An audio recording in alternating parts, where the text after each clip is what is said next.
live from Wednesday night. It's ATP. I feel like if I had watched Saturday Night Live more frequently, I would have riffed on that whole announcer spiel. But... You would have realized how badly he mangled the quote and reference. Live from Wednesday night? From Wednesday night? That's the play. Live from New York. They're definitely not from Wednesday. Yeah, fair enough. Or Saturday. I have some pre-show announcements, gentlemen. Okay. First of all, for the next few minutes, I am a single parent. So it is possible that I will need to depart if Declan wakes up, as he has done recently, although usually at 2 or 3 in the morning, explaining to me that he doesn't want to be asleep and that he wants to be awake. Been there. So if I disappear momentarily, that would be why. And before any parents in the room email me to say, oh, you need a sleep-to-wake alarm, we have one. We have a nice little alarm clock that will turn green when it's time for him to wake up. And even though I think of him as I was going to say reasonably smart kid, but you can't tell at almost 3. So as a not moronic kid, even with that said, he seems to forget in the middle of the night that the green light is not yet on and that he needs to go to sleep, which, by the way, is a great bedtime story. So we have that same alarm. I have 2 other parent friends who have that same alarm for their 2 different children. All of the children regard that alarm as simply one input of suggestion. many. Yeah. It's advice. The advice that says, hey, it's green, you might want to wake up now. But when it's not green, it's like, hey, well, I want to be up now, and I want to go bother mom and dad. So, it's like, it is simply one input of many, and they will choose to ignore it whenever they feel like it. It isn't a matter of your kid being smart or not smart. Your kid is perfectly smart enough.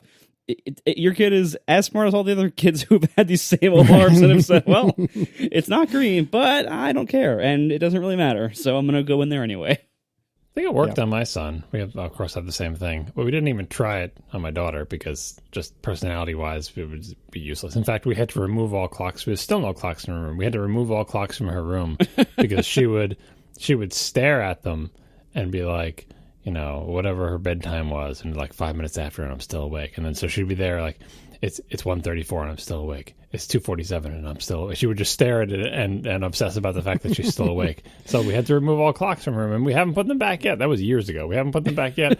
Probably we could, but then again, maybe not. Yeah, so he actually does do a pretty darn good job in the actual morning time. When we really don't want him to get fussy or anything like that before it's time for him to get up. But in the middle of the night, like Marco said, it seems to be but a recommendation and nothing more. And so that's been the festivities of late. But that's actually not the big announcement. The big announcement is we have moved. And by we, I mean just me, and I mean just the office from one room in the house to another. But talk about burying the lead. Yeah, right. If I sound like garbage, don't blame Marco. Blame me. I've put up some sound deadening material on the wall directly behind my 27-inch reflective glass, but I may need more. Casey, for God's sake, why did you move? Well, because we need a place for a baby. Yes. Okay. So congratulations. It's about damn time. You said it on the show. Yeah, so guess what? Erin's pregnant, and that's super exciting. And based on your recent car purchase, we can conclude she's having sextuplets. Is that it? Yeah, exactly. Exactly right. No, there's only one baby in there, as has been confirmed numerous times. But anyway, suffice to say, I've relocated rooms. This room is bigger, potentially more echoey, maybe less echoey. Who knows? So Marco maybe really have some fun to do on this edit with what is the tool chain that has the thing that magically erases John's air conditioner. Well, there's a number of tools that can do that I have used in the past. Audacity has the most basic one for free. It's like a noise profile remover. So you select some of the recording that's just the noise you want to remove. Like when no one's talking, you just hear the background noise. And then you say, all right, profile this. And then you select the whole recording and say, remove that noise from this whole recording. So Audition does it. Audacity does it. The one I've been using most recently is the Isotope RX. That's it. Which has a number of other tools as well. And that thing is amazing. It is not cheap, but if you process audio and need to remove annoying background noise or echo or headphone bleed or hum or so many other things, I have not found anything better than Isotope RX. It is really something else. Well, congratulations on the reason you moved, and don't worry about the audio. We'll figure it out. Yeah. So, thanks. I forgot that we had talked about this in the post show. I think it was like the post show last week, and it didn't even cross my mind that probably didn't make the released recording. So yeah, guess what? Erin's pregnant, and so far everything and everyone seems healthy, and we're super excited about it. And we'll put a link in the show notes with a little bit of background information about that. And an adorable picture of Erin and Declan. So, and for the people who are just going to listen to the podcast, the gender is sealed in an envelope, and Casey and Erin don't want to know whether they're gonna. Did you open it already since last week? No, we haven't opened it yet. So yes. Did you see a clue on a sonogram or something? Well, no. But when we were told to turn around so the technician can figure out what the gender was, that took suspiciously little time. So we'll see. That indicates to me that it was a suspiciously short amount of time to prove a negative, but you never know. So we'll see what happens. My kind of farmer's almanac tale, or my experience, which is 150% anecdotal, and I recognize that, is that if the woman tends to carry all of the baby like in the tummy area and doesn't seem to get any bigger anywhere else, that seems to, generally speaking, be a boy amongst the friends of ours. This is not completely anti-scientific. No. Based in science in any way. No. There's no science involved. This is all bull. I recognize this is bull. I admit this is bull. If it was like a full moon when the child was conceived, then it's definitely a boy. Is that? Do you know what? That's related? No, not really. Did I tell you Kate's story? So we went in for one, I guess it was the first ultrasound where you can actually find out, and they said, do you want to know? And we said yes, and they said it's a girl, and we're like, great, because we already have a boy, so now we'll have one each. That'd be great. Okay. And then was that how actually you responded? Great. Okay. Yeah. Now we have one of each. All right. So and then we were in for like another ultrasound, I guess later in the pregnancy, whenever you like do like the routine second one, or I don't know, but anyway, later it was already, we'd been like, picking out girls' things and thinking of girls' names and stuff like that. We go in for one later, and they're like, oh, it looks like it's a boy, and like, what? Wait, whoa. What? How can you say it looks like a boy? Wait, yeah, they told us it was a girl last time. They're like, no, it looks like a boy. And then the person looks closer and like, oh, maybe you're right. Maybe that was just a thumb. Wow. So, and they're like, all right, anyway, everything's fine. You're doing like, and so that, let me know that it's not an exact science, first of all. Anyway, she came out, she was totally a girl. It was fine, but not just a little bit. Yeah, it was not. There was no confusion. But like, there's a lot of stuff. You've seen the ultrasounds. It's a confusing picture, and it takes some skill and experience as a technician to interpret that as anything. And a thumb or a toe ends up in the wrong position with the baby all twisted up. People can get confused, but both people on their initial proclamation sounded very, very sure. And the only reason the second person kind of hemmed and hawed after was because we said, wait a second, we've had like a month and a half of thinking this is going to be a girl, and now you're telling me boy. Yeah, so you'll find out. Or you'll have, in my situation, it's like, well, sometimes the baby is resting in such a way, in such a position, and you see something that makes it very, very clear, and it couldn't really be anything else. And the technician's like, well, we're not really supposed to tell you yet. But I'm like, but yeah, what's that? And they're like, well, Yeah. So we asked the technician, to put it in an envelope, seal it, and we are not the kind of people that want to do like a gender reveal party. I understand that's very popular and fun and whatever, but it's not really for us. We just wanted to be able to change our minds in the future, if we so desire.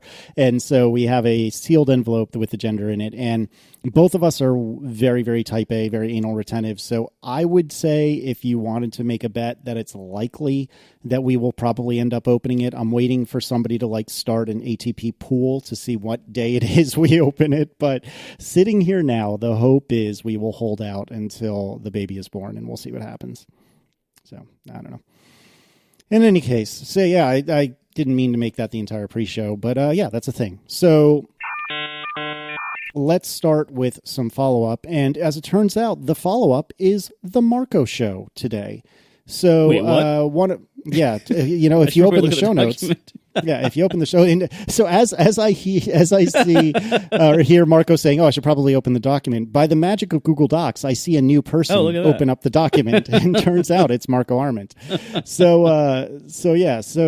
it turns out that iTunes U collections are moving to Apple Podcasts, and that got you on, I don't want to call it a rant, but kind of a, because that implies negativity, but kind of a, you got on your soapbox and talked about your thoughts for the future of iTunes. So can you kind of talk us through that? Yeah, basically there was this little news article last week that said that iTunes U, which is like the kind of educational course collection things in iTunes that have been around for quite a long time. Do you guys remember when those launched? It's not recently, right? Yeah, I don't think so. Yeah, so anyway, so iTunes U content, which is actually wonderful and quite extensive, that's been announced that's moving into Apple Podcasts. So that it will no longer be a separate section. That it's always been like a section in iTunes, and now that is moving to Apple Podcasts. And I interpret this as, if it was just this by itself, well, that's kind of a weird thing. But when you combine it with things like the stopping selling all iPods that aren't iOS based, and just some other little moves we've seen here and there, and just the timing in general, I think this is just one of many signs that they are preparing for the abandonment or total deletion of iTunes. Probably abandonment. Like, it's probably going to sit around forever as in the utilities folder for the very few niche use cases that people need it for anymore. But I think iTunes is finally being relegated to the dustbin of history, as it should have been a very long time ago. And they are, I bet, in the next version of Mac OS, not the one that's coming out like in a month, but the one that's coming out probably next year. I bet we're going to see finally a split up of iTunes into brand new apps called things like music, TV, podcasts, things like that. Do you remember the screenshots for someone, that dialog box that's saying, open document in movies or something like that? Do you remember that?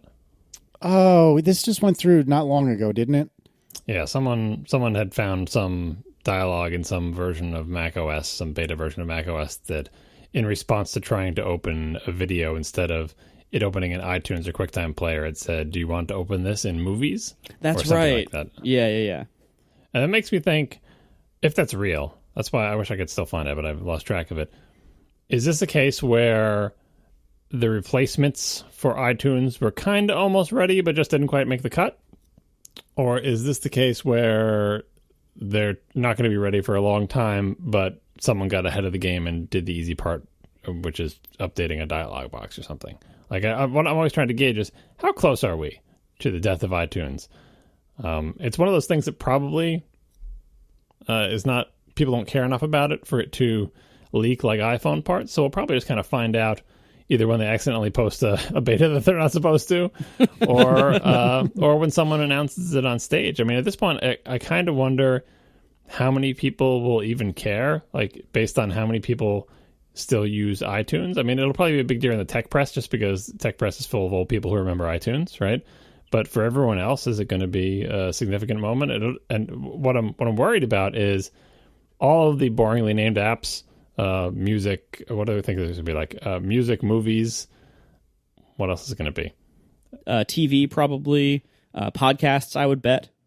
Yeah, maybe. Anyway, if those apps have to travel the same road as the new Photos app did, I'll be kind of sad, because Photos just started off very anemic and weird and janky, and it's a little bit better now, and it's getting a little bit better still in High Sierra, but it was like a big regression from iPhoto in terms of functionality and just polish and everything. Like, it was a super simplified, it basically looked like a UI kit application that was somehow ported to the Mac, and everything was all stripped down and removed, and it wasn't like tiny and quick and lightning fast with that stripping down. It was like stripped down, but also still sluggish and annoying. And I don't want that. Like, iTunes, we don't love iTunes, but the functionality that it has for like finding a song and playing it more or less works. And I can just imagine that exact same function of typing in something in a search box and having it narrow a list down and having me like double click on a thing to hear it.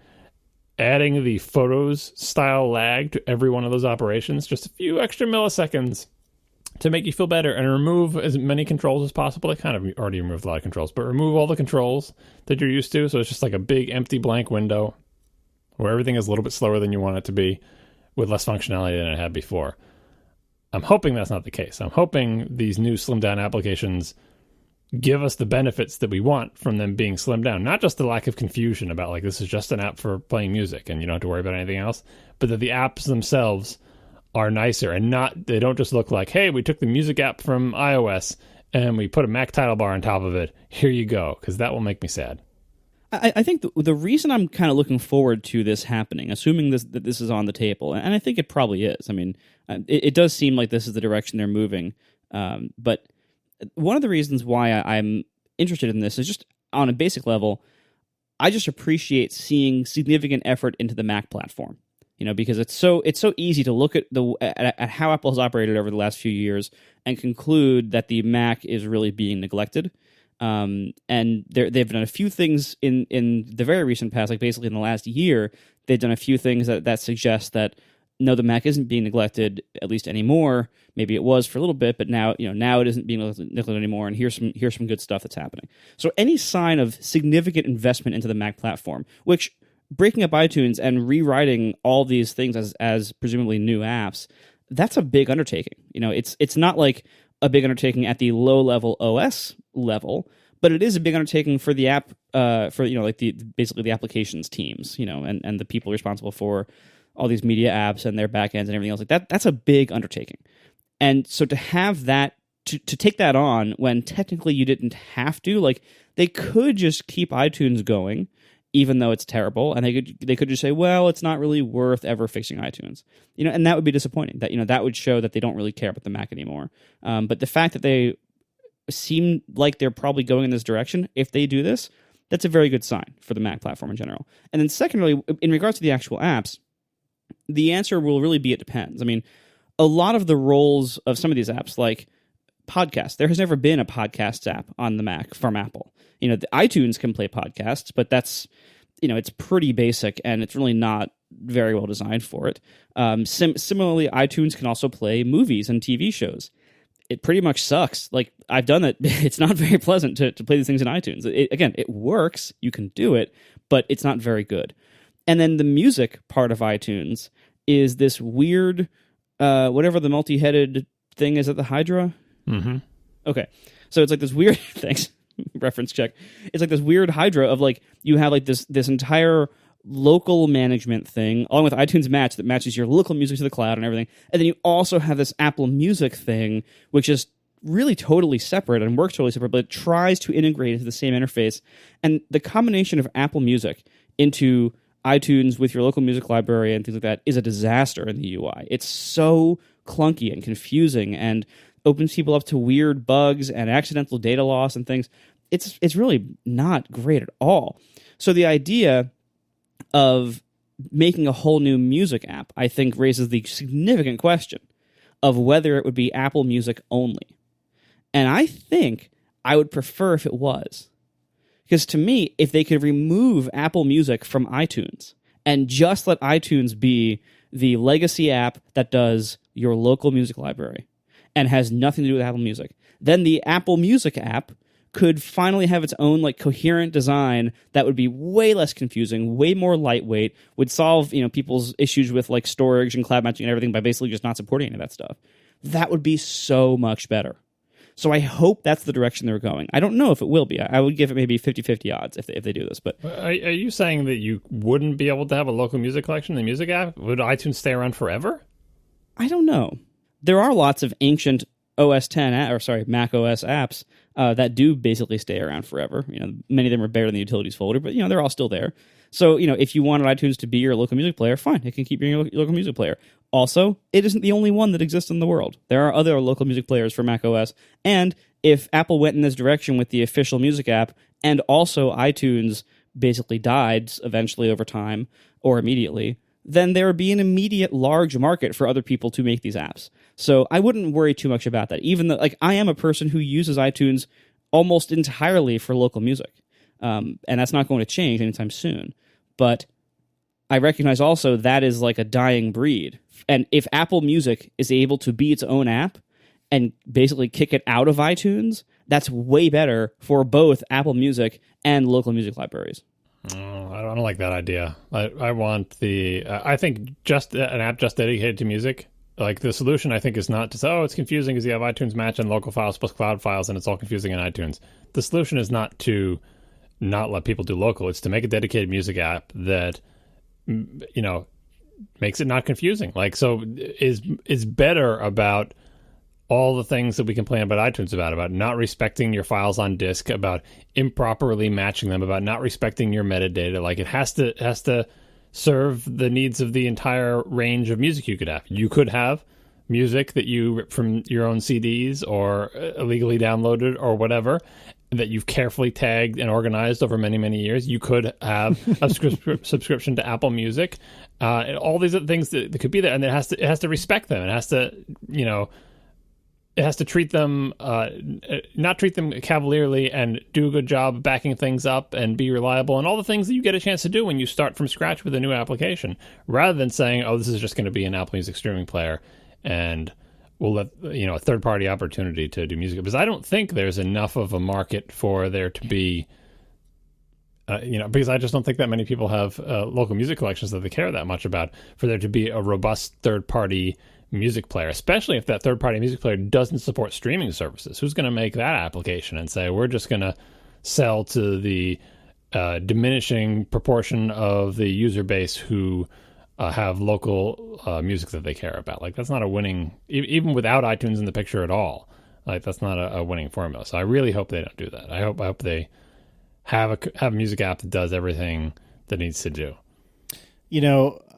I think you underestimate how much both Marco and Stephen Hackett would pay for this sort of manage your standalone music app.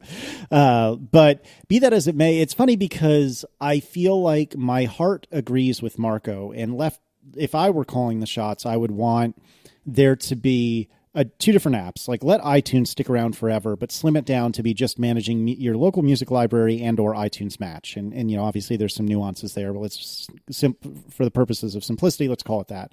And then have, like Marco said, a brand new Apple Music app that's just for Apple Music. And I think I would like that a lot. And that's part of the reason why I've stuck with Spotify even after Apple Music became a thing. Part of it was because I didn't care for much of Apple Music in general, but I also actually liked having that separation, and continue to like having that separation of the music that is legitimately mine and then the music that I'm just renting, basically. And having Apple Music versus iTunes would satisfy that. But my brain, even though my heart agrees with Marco, my brain agrees with John, and I think that the rightest answer to the solution is probably just making iTunes or whatever replaces it not crappy, and have it more eloquently handle remote music versus local music, etc. And the other thing I'm really wary of is, even though I really would love to see iTunes either die or get revamped such that it's not all things to all people, I really worry, and John, you were saying this earlier, I really worry that we're in one of those photos scenarios when all of us was calling for, let's replace photos. Photos is so old, nobody's paying attention to it. Let's fix it. And then we got the fix, and we were all like, this is not what we wanted at all. Replace iPhotos, you mean, not photos. Sorry, yes, thank you. Replace iPhoto. And obviously it's gotten a lot better, but it still was not really what we wanted. And look at, what was it, Final Cut X? Is that right? Something like that? I don't really do any video stuff. Thank you. Sorry. Oh, no. I'm sorry, everybody. Who does that? Gray does that, doesn't he? I can't tell if he's doing it on purpose. It has to that be. one, I mean, I totally did that on purpose. Totally did that on purpose. And anyway, I'm so sorry to everyone. But the point is, when Final Cut Pro got redone, and everyone, was really perturbed about the things that were dropped. I'm not saying unfairly, but was perturbed about the things that were dropped, the features that were dropped. I fear that we're in a similar situation with iTunes, and I don't see any way how we couldn't be, given that iTunes is all things to all people, and there's so much code there. And it's like, wasn't it Joel on Software, Joel Spolsky, that wrote a really good post years and years and years ago about how you should never rewrite anything? Because we discussed it on this show, and I said it wasn't that good. Like many things, that is a great rule. It's a great input when you're making a decision, but like all rules, like, you have to decide when you know how to break them or not. If you say, like, between this release of our product and next release of our product, we should rewrite the whole thing from scratch. Like, well, is the product still, like, needing to do the same things? Like, what are you really getting out of that? Whereas with this, it's like, this is, the needs of these products have changed so much over time that keeping them around is actually more of a liability in a lot of ways. And not only from the code, but even from the design of having this all be one app. We're not suggesting that you rewrite iTunes from scratch. We're suggesting that you break up this app into like 5 different other apps, each of which can be way better at solving the problem that it's meant to solve than this one app that tries to solve all 5 of these things badly. So here's my meta concern about this whole thing, and this is always, I was trying to think of this while you guys were talking, and I can't come up with something. Maybe you can. My question is, does Apple still know how to make really great Mac apps? I'm trying to think of the last really great Mac app that Apple made. Maybe, is it maybe Final Cut Pro 10 and iMovie, like when they revamped those, because those are pretty good, right? But I'm not sure. Like, it used to be, Apple makes the best Mac apps, and if you're a third-party developer, try to make your apps as good as them. And it slowly shifted to be like, if you want to see the exemplars of great Mac applications, you have to look at third parties, because all the first-party stuff is either not half-butted in Marco's parlance, but like it's slight. Like, for example, when they redid contacts and notes on the Mac, I mean, they're all right. They're not bad, but they're pretty slight, right? No one would say this is a tour de force Mac application of the Mac version of Notes. Like, it's all right. It's there. And now all the great Mac apps, it's like, if you want to see an amazing Mac application, look at Panic's, Transmit, right? Or something from Omni, right? Where it's like a full-featured, beautifully designed, well thought out, stable, reliable, all the things that you want from a great Mac application, the kind of applications, or BB Edit for that matter, the kind of applications that make people love them and be dedicated to them. No one is dedicated to the Mac version of Notes, right? I mean, the iOS version of Notes has gotten way better, and they're adding features left and right there. But I'm trying to think of what's the last great Mac. I suppose Safari. Safari's pretty darn good too, but that's old. Like the last great new Mac app Apple's had in the past few years. It seems like every time they make a new Mac application, it's all right. Yeah, like I feel like Photos is like the best example. Photos is the app that should have been a great demonstration of what the Mac can do, and it hasn't been at all. And I would even broaden your question of, can Apple still make great Mac apps? I would remove the word Mac from that and say, can Apple still make great apps? Apple is remarkably good these days at being a platform company. Their OS is amazing. Their APIs are amazing. They keep adding new cool APIs like ARKit, like just to add to their other massive pile of incredibly sophisticated APIs. Apple is really good at the platforms, the frameworks, the OS. But I really have not gotten the sense from Apple that they really know how to make great apps anymore. And to their credit, they haven't made very many new apps recently. Like maybe they realize this too, or maybe they've decided not to do that much anymore. They've been making good apps. I feel like, especially on iOS. I think they're making good iOS apps, and I think a lot of the iOS ones are exemplars. You could say, hey, you want to make a good iOS app? Look at Apple's applications, and that's kind of like the baseline. Try to match that, right? But none of them. I mean, maybe, I don't know on iOS, but like on the Mac anyway, I don't feel like any of them are great, and kind of in the way that iTunes was great in the beginning. Like, when iTunes sort of got the ball rolling, and it was like you could search for your music so quickly, and the interface was so straightforward and intuitive that anyone could figure out how to do it with a 3-pane browser, and and then integrating the store, that all seemed to work. Like before iTunes became the jack of all trades, I think iTunes was a pretty great application too, even though it was just SoundJam or whatever reskinned to begin with, right? Yeah, something like that.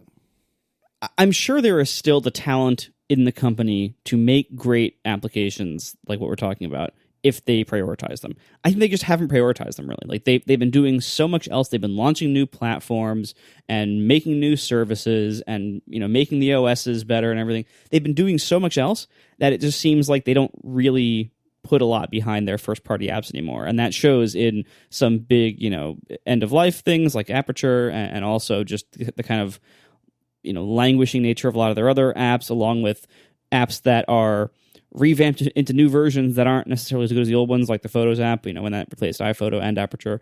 I think it's just very clear, like, I would say, I don't want to put this entirely on Johnny Ive, because I do that a lot, but in the big shuffle up, when Forstall was out, and Ive's department became head of software design as well as hardware design, I would say since that happened, Apple has seemed to be in a period of flux with their application design skills that have not been good. And even going into iOS 11, like, we still don't know what the new phone and this potential notch is going to look like. But if that notch, if basically we're looking at the iOS 11 design with these like giant title bars with the big white, bold text titles and basically making everything look like Apple Music, which seems like a terrible idea, because if you would have said after last year, if you would have said after iOS 10, we're going to make all the apps in the system look like Apple Music, people would have thought you were joking. But now, now that's the style. That might make sense in some big grand vision here that we have yet to see the final play of when the new phone comes out. It's also possible that Apple's just going through like this kind of like design puberty period where like they're in between two different eras or ages, or they're trying to find their footing, or whatever the case may be. It seems like Apple has been all over the map with software design in the last few years, and they have not yet found the right place to be yet. Yeah, I feel like Final Cut Pro 10 and the new iMovie that was before it, those were actually, I think, the only Mac applications that could rightly be called great. They were after the the skeuomorphic age, like GarageBand and stuff like that with the wood paneling. Like that was, an iMovie and the original digital hub. Like there's a lot of great applications there, but those were all definitely in the Forstall, skeuomorphic, whatever, even though whatever, that era, right? And then where we are now is the place where, photos and the revised, contacts and notes and even calendar and stuff on the Mac, they're kind of, they're all right. They're very simple. They're more of the Johnny Ive thing. And I feel like in between there was the iMovie design, which was not super skeuomorphic, but was also not like, oh, let's remove every single control from the interface and make just giant expanses of white, or in this case, black. So I think maybe that is, and that's the last time I can recall seeing one of those. Maybe there's other applications that I don't use. Them. People keep bringing up like the iWork suite and everything, but those aren't new applications. Like they've evolved, and I could say those had the same kind of problem with the syncing up with the UI kit. Sorry, not UI kit. Syncing up with iOS features and losing stuff and coming back up. They've had their own problems during their development. I don't think those are great applications yet, and even if they were, you'd have to date them back to when they were introduced. So maybe it's just iMovie and Final Cut Pro 10, and those were controversial as well. We are sponsored this week by Hover. Find a domain name for your passion. Go to hover.com/ATP to learn more and get 10% off your first purchase. Building your online brand has never been more important. Show the online community who you are and what you're passionate about without tying it to whatever publishing platform or social network is popular this year. And that changes very quickly. I mean, my first email address was at juno.com, and my first website was a big long path name after geocities.com. Both of those seemed massive and invincible at the time, but things changed quickly in this business. That wasn't that long ago. The best thing you can do to keep your email and website timeless and future-proof is to host them at your own domain name. And Hover is the best place to find, buy, and manage domains. Hover offers over 400 domain extensions, from the classics like .com to all the new fun extensions like .plumbing, .diamonds, and there's no tricks, no shady upsells, and no scammy add-ons. And Hover offers free Whois privacy as well. Hover Connect also lets you set up popular web hosts on your domain with just a few simple clicks, and if you need it, they also offer full advanced DNS controls. And if you need any help with anything, their customer support is top-notch. I manage the vast majority of my domains at Hover, and it's a breeze. Because what you want is a domain registrar to be really easy to use for like the hour that you set it up, and then to never bother you or need attention from you again. And that's what Hover does for me. It's the best compliment I can pay them. It gets out of the way. It just works. It's there when I need it, if I need to buy another domain name or if I need to change a DNS record or something. And the rest of the time, I can just get on with my online life and not worry about my domain names because I know Hover has it all under control. Visit hover.com/ATP to learn more and to get 10% off your first purchase. Hover. Find a domain name for your passion. We have what is possibly my favorite line item that has ever appeared in follow-up ever. And I will read it verbatim for the listeners. The topic that we are apparently about to discuss is not a topic, it's a follow-up item. Whatever. Good grief. The follow-up item, copyright 2011 John C. Hughes, that we are about to discuss is as follows, quote, advice for Marco's sensitive tushy, end quote.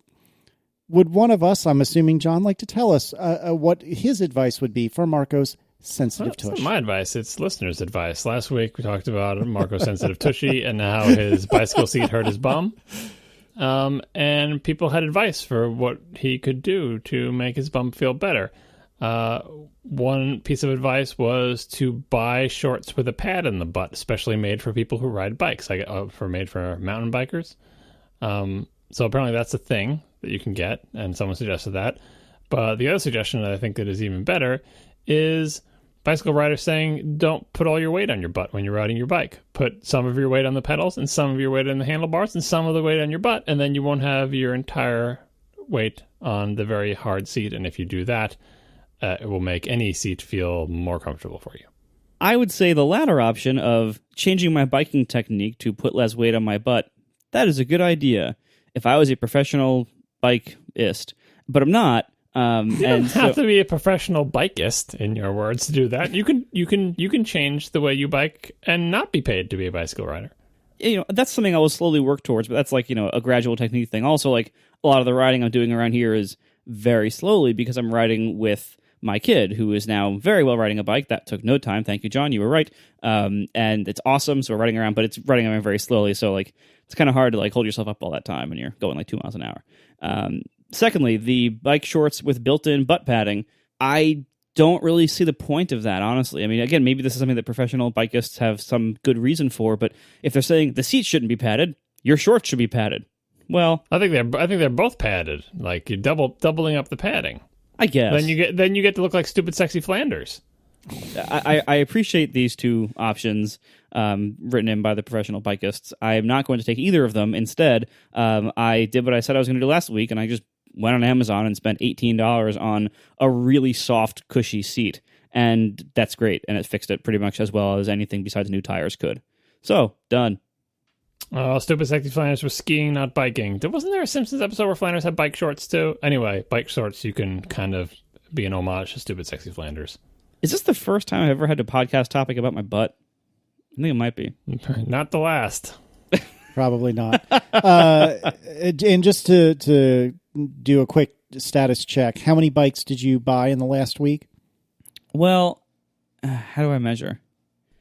So, oh my God. How many bikes did you return? What is the net bike flow into the Armand household? Well, technically, I was asking to be funny, and now you're giving me a legitimate friggin' answer. Technically 2, but one was a replacement for a defect in one. All right. Oh my God. Yeah, the other one was the sand bike. It's amazing. I thought you weren't getting one. I thought you borrowed the neighbors, and you were like, "Oh, this saved me a lot of money. Now I'm not going to buy the thing because I know that it's hard work." Yep, and then I bought it. Oh. It's a lot of fun. It's a lot of fun. How do we do this, John? John, how do we do it? You get a sand bike for Adam. He's got unlimited energy. He could just be whirring away on those pedals forever. He's riding 9 miles a day. Just get him a sand bike. He'll be down to 4.5, the same amount of effort. It's actually a lot easier to follow him in a sand bike because it's like you can go. First of all, you can go slowly more easily because the tires are so big. It has 5-inch tires. And then the other thing is that when as you're going down some of the boring parts of the ride, if you're on the sand bike, you can go in like the sand berm on the side of the sidewalk and have more fun and jump over the various things there, and it makes it a little more fun. The regular bike with the firm ride is the way more practical one. That is the one I should have, and the one I still ride a lot of the time. The sand bike is the fun one. That's the one that makes me smile. I can't believe you had a serious answer for that question. I should have known better. I should have known. Just wait until he starts using the sand bike in the snow. Bring it back home for the winter. I actually was thinking about trying that. Oh, my God. Mm-hmm. Oh, my God. Well, I have it now. I might as well. You can attach jet engines to the side and put skis under the wheels. I need a drink. Okay, let's just move on to AskATP. Robert Preges, I'm so sorry, Robert, asks, OLED or LCD for future iPhone? In my experience, OLED is inferior. Burns out. White is never white, but rather pinkish or greenish. I don't have very many thoughts on this other than to say the only OLED screen that I'm aware of that I have is my Apple Watch, because that's OLED, right? And And I haven't noticed any of these issues personally. That doesn't mean he's wrong by any means. It just means I haven't noticed them. So a lot of Android phones have been OLED for a long time, and we were like, why does Apple still have LCD? One of the theories is that Apple's standards for color reproduction and just general image quality have not been able to be met by OLED screens. So we're all, practically speaking, like OLED or LCD future for iPhone. Well, the new iPhones coming out are going to be OLED, or certainly the Pro one, maybe the other ones as well, right? So there's that practical thing of like, hey, the next new iPhones, you're going to get some OLEDs on. Long term, does that mean like all phones are going to be OLED going forward? If Apple puts an OLED in their fancy new phone, it probably means they were able to get the quality up to their standards, so it's as good as, and certainly better in black levels than the LCDs ones that replace them. So Apple has waited a long time to jump from LCD to OLED, but they're doing it now, which probably means they're going to be good. And if they are good, the potential power saving advantages of them mean that there's no reason for them to go back to LCD and the black level improvements on them. So I think that the future of the iPhone line is all OLED as soon as Apple can swing that in terms of cost. Maybe right now their fancy OLED screen and then the volumes they can get produced in mean that they'll have to keep shipping LCD iPhones for a long time. And certainly the step-down models are all going to be LCD for their lives until they get replaced by step-down OLED models. For burn-in, image retention, whatever, LCD still has that. OLED is supposedly worse. We'll find out how much worse, but we've seen LCDs with really bad image retention and LCDs with not so bad image retention. Presumably the same is true of OLEDs. We'll find out. And white being never white or pinkish, that goes back to quality. Like presumably the screens that Apple's got don't suffer from that problem. So short answer, OLED. Josh Stager writes, what is Marco's process for reselling his myriad of machines? Would this work for someone without 100,000 Twitter followers? So basically, my process is when I want to sell something, whether it's a laptop or something else, when I want to sell something that I think anybody on Twitter might want, it moves fast. The reasons it moves fast, yes, part of it is that I have a lot of followers, so I kind of have an unfair advantage there. Part of it is that I know how much it costs me to sell something on eBay. If you sell something on eBay, you're going to lose roughly 15%. In various fees and everything. So eBay is great if you search completed items and more specifically sold items. It's great to tell you kind of what something is worth. And I know that if I sell it on eBay, I'm only going to net 15 or 20% under that price. So then I just post it on Twitter saying, hey, I'll sell this for 20% under eBay's price, whatever. And it moves fast because it's both being shown to a lot of people and it's also a really good deal. I value simplicity and speed of the deal over getting the absolute maximum price for it. So if you want to sell things, you have two tools at your disposal. You can either go for a big audience, or if you don't have a lot of Twitter followers or followers elsewhere, eBay is your best chance there. Or you can just sell it for a very, very attractive price if you just want it to move fast. And I choose to do both of those things. So I don't think it's really the follower count that is as big a deal. I mean, certainly that helps, but and obviously you need to be above some threshold to have any idea of selling. But the key factor for why once you get above a certain number of followers, why Marco in particular has success selling things, in addition to the pricing that you just talked about, is that lots of people feel like they know Marco from all the things that he does in public, and so there's a certain level of trust that is implicit, trust that he's not just some random scammer, and not just trust like, he seems nice on podcasts, so I think he's a nice person. It's sort of a mutually assured destruction thing. If you are a quote-unquote public figure, right, if you have a public reputation and something to lose, chances are good that you're not going to be like, an internet famous nerd person with 100,000 followers and then scam someone by taking their money and never shipping the machine to them, right? But you wouldn't do that because that person's going to be like, hey, they'll write a blog post that'll be like, I tried to buy Marco Arman's computer and he took my money and never sent me the computer. And that would get a bazillion hits and it would be all over the internet. Like, Marco has something to lose, his reputation. And people would care about that story. People would listen to that person's story. But it's like, famous person doesn't mean thing. Whereas random scammer takes your money and doesn't send you the thing on eBay and you write a blog post about it. no one's going to post that on Hacker News. No one's going to, it's not going to be on TechCrunch front page. It's not going to be in Tech Meme. No one cares. It'd be like, oh, so you got scammed by someone on the internet. That's great, right? So I think the combination of people understanding that Marco has something to lose and people generally feeling like they know him from all of his podcasts and his work say that he's probably really got this computer. He's not lying about it. He's going to ship it to me like he says he's going to. And that peace of mind does not exist on eBay, whether buying or selling or Craigslist or anything like that. It's like, I don't know these people. This could not be a person at all. This could be a bot somewhere, in Lithuania. I have no idea about any of this. Whereas it's kind of like, it's not like buying it from a friend because they don't know Marco, know him, but the combination of mutually assured destruction, public figure thing, and the general nice feelings people have for people that they read their blog posts and listen to their podcasts, that is super important on top of the large number of followers. Now, does that mean all this advice is completely useless for everybody? I think Marco's advice is the most useful, like price it to move and it'll move, but you still have to find some venue for putting your offer in front of people, and then you have to, Marco's got this on his side, you have to deal with the person who makes the offer. You write the thing on Twitter. Hopefully you're narrowing it down to people who follow you on Twitter and who know to find your stuff there, as it's not just a bunch of random individuals. But you still have to deal with that person and hope that they, you get the money from them and you're going to send them the thing and all that stuff like that. So I don't think there's any easy answers here. But if you can at all get yourself 100,000 Twitter followers and have a public reputation on the internet for a decade or two, that really helps with selling stuff. I'd also like to add that if you're willing to trade a little bit of lost money, so to speak, for convenience, Gazelle, who I honestly don't remember if they were a past sponsor of the show. They probably were, but I've used them by choice, and there are other equivalent people as well, but Gazelle is super nice for technology-related things, so like old computers, old phones, etc. And basically you just tell them, hey, I've got such and such a device. It's of approximately this quality, and they mail you a box. You put your device in the box, you mail it to them, and they will give you, I think it used to be, I don't know if this is still true, like an Amazon gift card or I think like a check or something like that.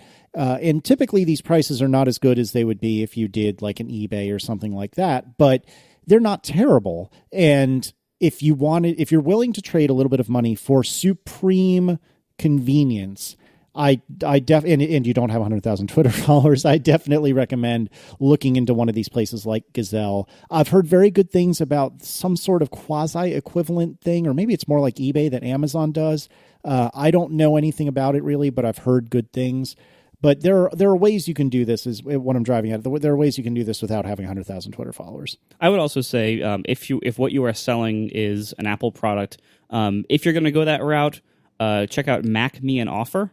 This is something I learned from Paul Haddad of Tweetbot.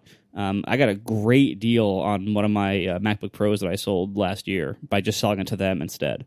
There's a bunch of these sites that buy this stuff. Most of the time, the deals that you get are awful.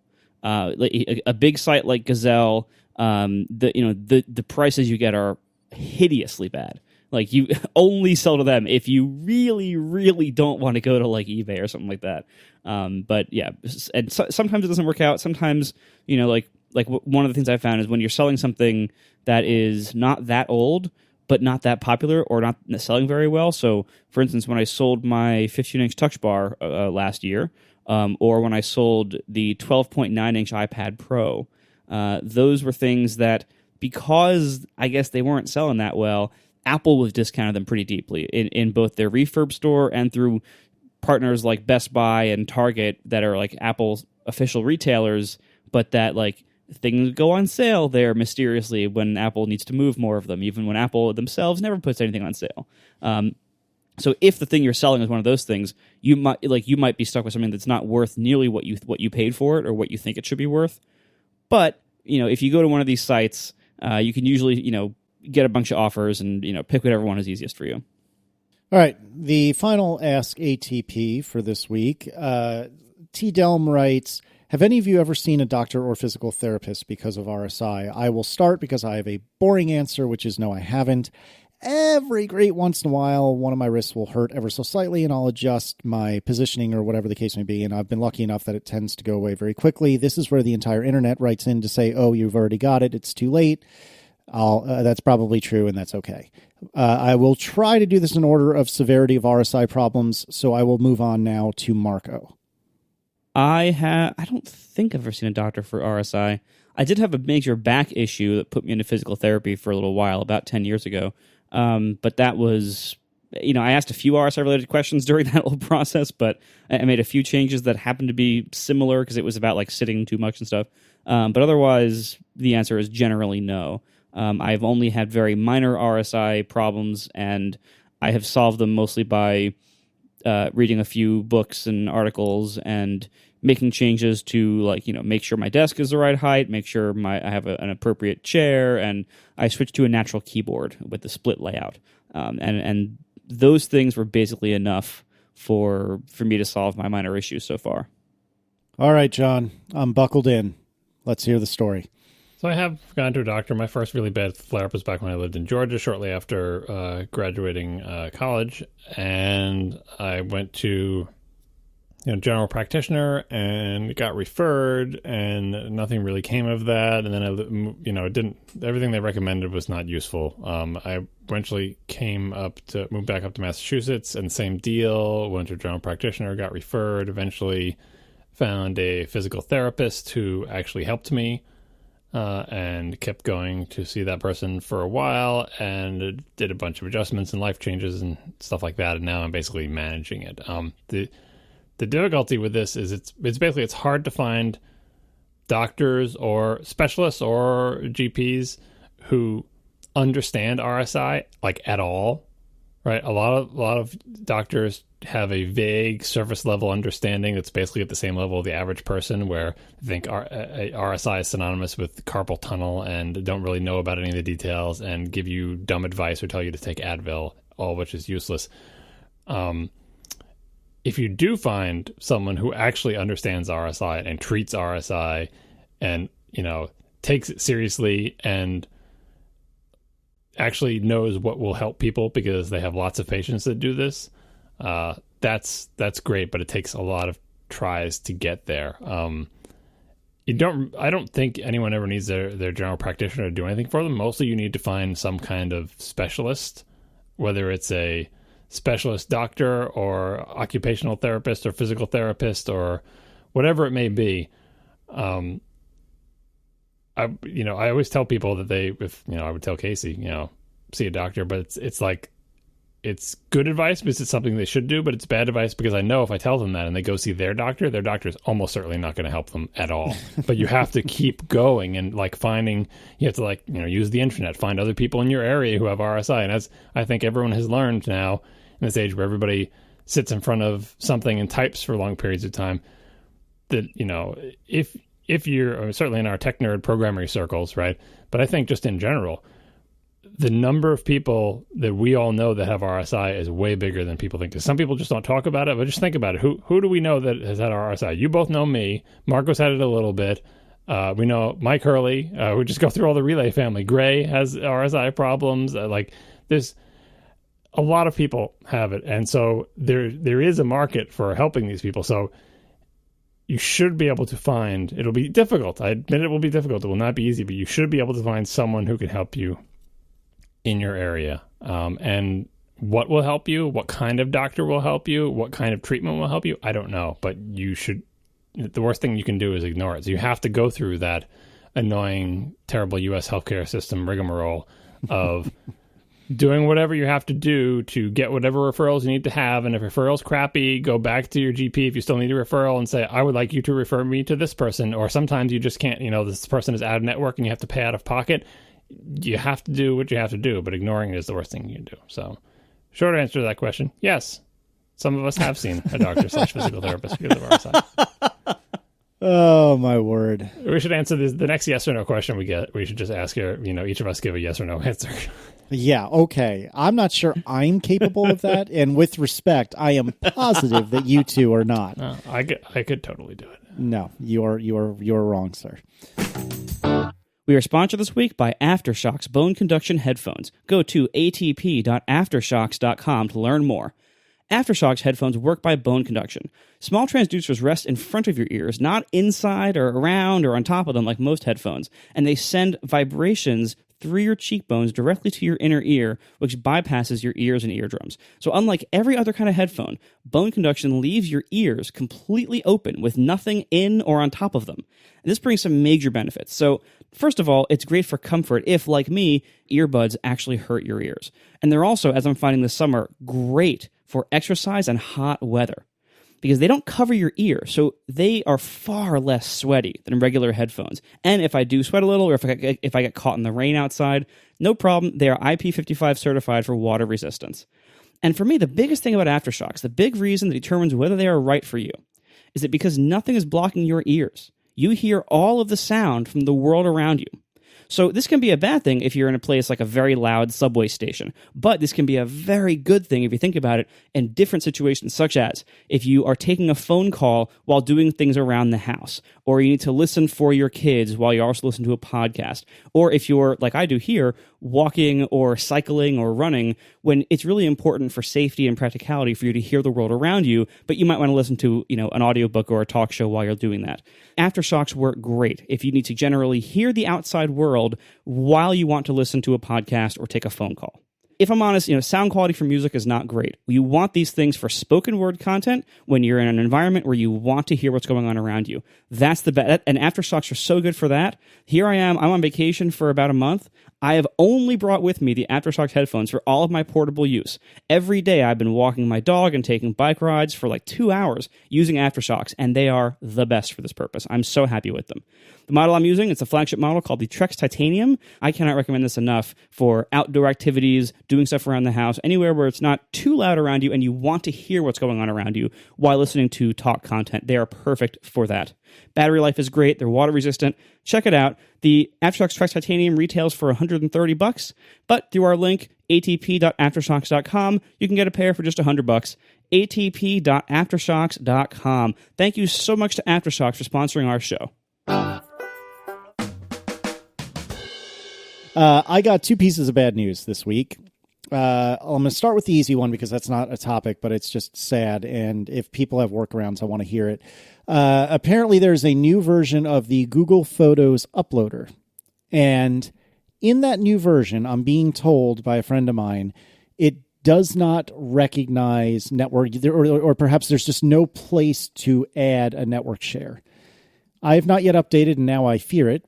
But there will probably come a time that I will need to update, and I don't know what I'm going to do because I currently have it pointed at a folder on my Synology that has all of our pictures, because now that we have a child, there is an insurmountable, just indescribable amount of photos, and I need the disk space on the Synology to hold them.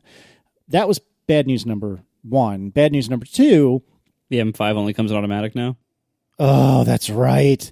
Didn't I tell both of you this 4 weeks ago? I didn't want to believe you. I didn't either. It was not a rumor. It was it's the real news. Anyway, go ahead. So that was bad news number 2. And not only that, but I would like to publicly concede to Marco that I believe you and I had an argument. I don't remember if it was public or not. I don't remember if this was neutral time or not. But you were adamant that the next M5 would have all-wheel drive. And I don't think I was adamantly opposed, but I was definitely very opposed. And you were correct, sir, that the next M5... I can't believe you're conceding this now, because I also believe on this very show, a year ago, I said, hey, guess what? Marco was right. It's coming in all-wheel drive. And again, I wasn't relaying to you a rumor. I was telling you a fact, but apparently only now that it is announced to the public, you're like, oh, wow, it's real. I was holding out hope. When I told you, it was this was a done deal. Done. Anyway, you guys don't listen to me. Well, why would we? What do you know about anything? Anyway, the actual piece of bad news that I'm meandering toward that I really wanted to talk about now is that my backup provider, I don't know if I would even say of choice. I feel like this was kind of I have no other options that I cared for, so this was the only option I had, which was CrashPlan, has decided to sunset their consumer business. So the reason I chose CrashPlan is because you can have it back up a network drive, and it's considered to be part of your computer. And thus, I honestly don't remember what I was paying CrashPlan a year, but it was somewhere between $5 and $10 a month. And you could have it back up for, in my case, for example, the Synology, and it is just part of my $10 a month or whatever the number may have been. And perhaps in part because of people like me, they've decided, okay, we're not going to do the consumer side anymore. We're only going to do small business and up, small business and enterprise.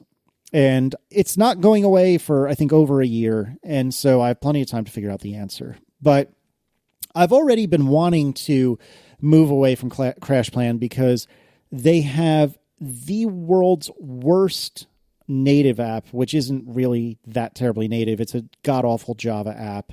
Is Java god-awful and Java redundant? I think it is. But anyway. I thought they had a real native app now.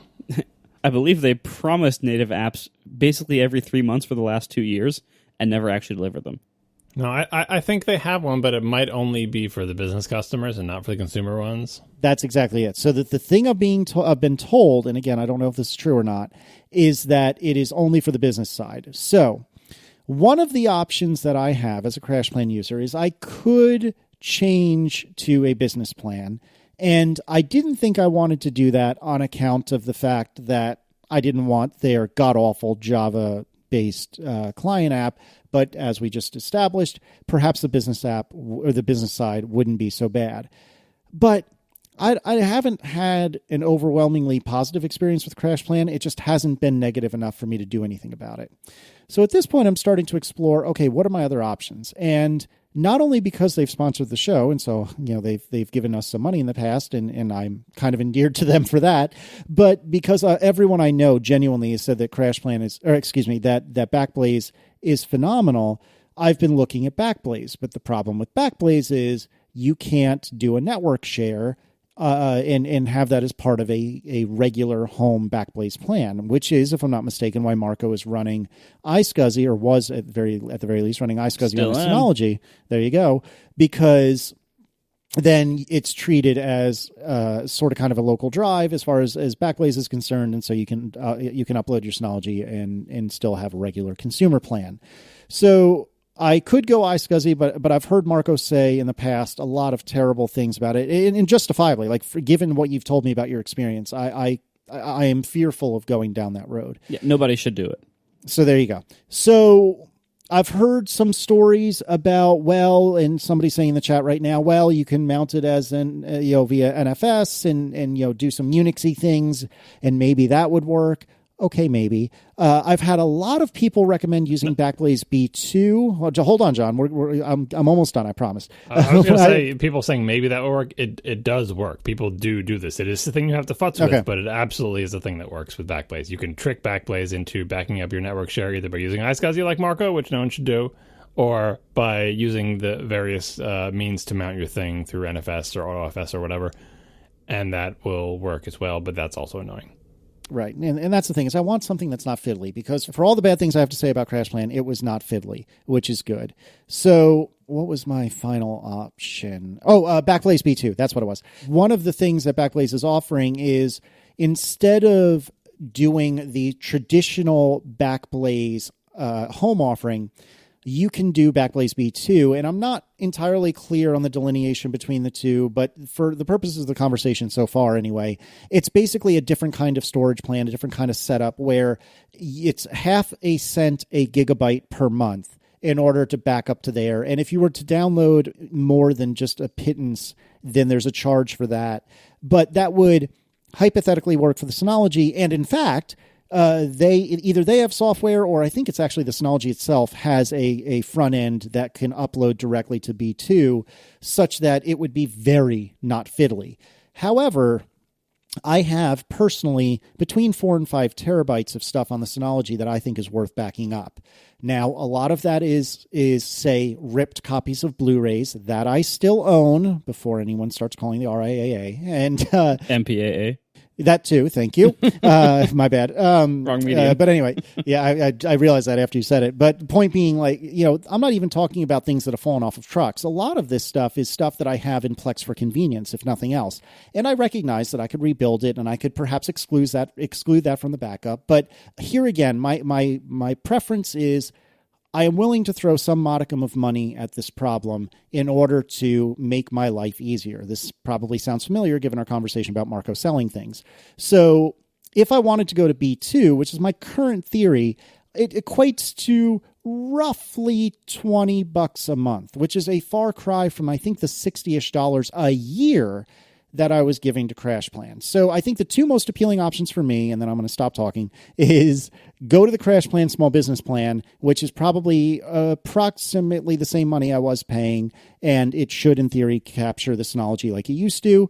And there's a lot of me that's thinking that may be the right answer. Or finally use this as the excuse to divorce from CrashPlan and just use a combination of B2 for the Synology and regular Backblaze for my iMac and just do it that way. So that is a lot of, I know that was not a very brief summary, but there's a lot here. So let me, I guess, start by saying, Marco, what are your thoughts on iSCSI? And then John, I think you're in a similar scenario to me, so I'd like to hear your thoughts on a more general level after Marco's. Well, first, let me step back a little bit. Let me say my opening statement, because I know John's going to give his. So now that I have my chance. I do think it's worth considering how much giant storage you actually need to keep and back up and everything. You know, we as nerds and as computer power users have, for years, you know, many of us have kept these giant media libraries, giant media collections. And for some people, yeah, if you actually go and watch those things on a regular basis, maybe it's worth keeping those things. But a lot of us, I think, rip them from like this like artificial scarcity, like when we were growing up and bandwidth wasn't a thing really, and computer media was hard and rare. You know, it's like Depression era grandparents. Like, you know, you grow up like hoarding this stuff. So now we have these giant hard drives, giant bandwidth, you know, media that's easy to rip off these giant disks. Like now we want to hoard it all, right? But the fact is, like, if you actually want to like finally go back and rewatch something that you've been saving all this time, like, is it really worth having paid all the money in the meantime on discs, on backups of those discs, on electricity to power these things in your house that are on all the time? Suppose you want to watch like one movie a month from your collection. You can just pay like $5 or $10 to buy it or whatever each time you want to watch it. The very few times that you actually want to watch something out of that giant library, and you might very well come out ahead. And you also got to think, like, in that scenario where, like, suppose you don't store all these files, and you occasionally have to rebuy something to watch it again. Might you not even have to buy it? Like, will it probably be available from like Netflix or Amazon Video or HBO or like some other service that you might already be paying for? Like, many of the things that I've ripped, I've ended up never watching because, like, oh, I can just get them on Netflix. Also, then you have to deal with, like, suppose you have this library of, you know, ripped movies. Well, suppose you rip them as DVDs, then HD comes out, then Blu-rays come out, then 4K comes out, then 4K HDR comes out. Like, by the time you actually want to go back and watch the thing, is your version of it even still the best quality? Or can you go on like Netflix, the Netflix app on your TV that comes with your TV for free and watch like the same thing in 4K now?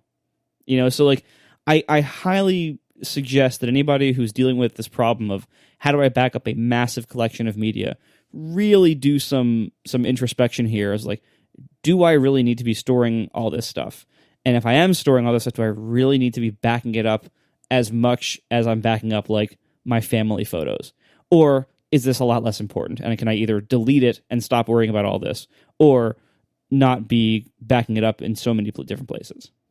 So, that being said, if you are going to back up stuff like this, you know, we have these network attached storage devices from Synology that they sent us a long time ago. It was very nice of them.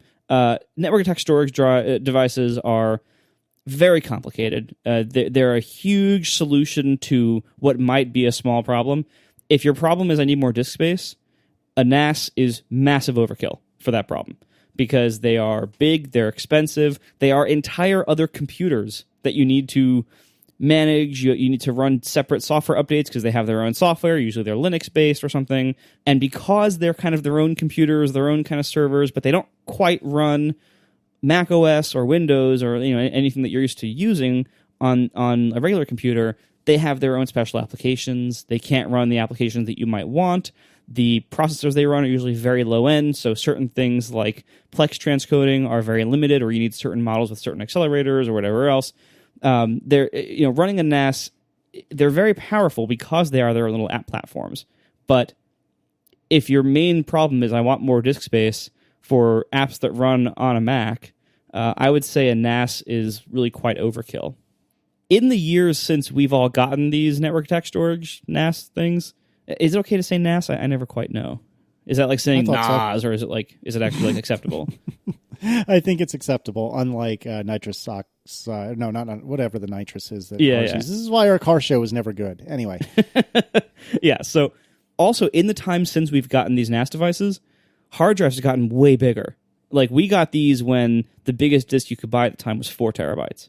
Now you can get 10 terabyte drives. And while the 10 terabyte ones are kind of expensive, they're like about $500. 8 terabyte ones, which are barely smaller, are like $300 now. Like, they're like, these are really, like, hard drives are massive. They're way bigger than they were even just a few years ago. And they cost very little per terabyte. The amount of stuff that we need to store seems like if you're able to use full-size 3.5-inch hard drives, the hard drive capacity has dramatically outpaced our needs for, most of the things we're storing. Like, you're storing, you said, about 5 terabytes. On my Synology, which I have something like 16 terabytes of usable space with the way I've arranged all the drives with RAID and everything. I've used, out of the 16 terabytes, I've used about 10 or 8, but I've used it very irresponsibly. Just like, because I knew I had like infinite space. So I'm just like throwing stuff all over it. Like, Same here. Yeah, tons of duplication, movies that I will probably never watch, stuff like that. Like, I just use it incredibly irresponsibly. Now, if I wanted to store my incredibly irresponsible, roughly 10 terabytes of stuff, I could get 2 10 terabyte hard drives and put them in RAID 1 and be done. So a NAS, first of all, I don't think the complexity of a NAS makes sense if you're going to have fewer than about 5 or even 8 disks. And if you're going to have it, it's this massive thing. So, like, if you're going to have a NAS at all, I think you need to have a really good reason for why specifically that's the right approach for you, as opposed to just any other option that's simpler, that's maybe more local to a computer. I understand and mostly agree with everything you've said. However, I think I would be remiss not to not mention that there are a lot of things that my Synology does that I am glad I have the Synology to do it. So as an example, I really like that I can have my Synology act as a VPN endpoint. I really like that I can have my Synology act as a downloader for, torrents such as Linux distros and other legal things. Or, if I wanted to download some sort of binary from a news group, again, nothing but legal things, then I can do that sort of thing. Now, to be fair, all of those can be done on my iMac. That is also usually on 24/7. But I do like that there is something off to the side that handles these sorts of things. And so I agree with you that if all you're looking for is a big hard drive, there are better ways to solve this problem. But in a lot of cases, you may want just an absurdly large hard drive, which this functions as, and that allows you to treat it as infinite storage, because I've done the exact same thing you've done.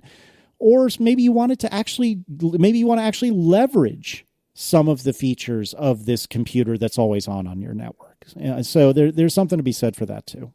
Oh, absolutely. And there are other options for that too. So like, and so before I forget to cover the iSCSI topic, because I want to then move on to just attaching disks to a Mac.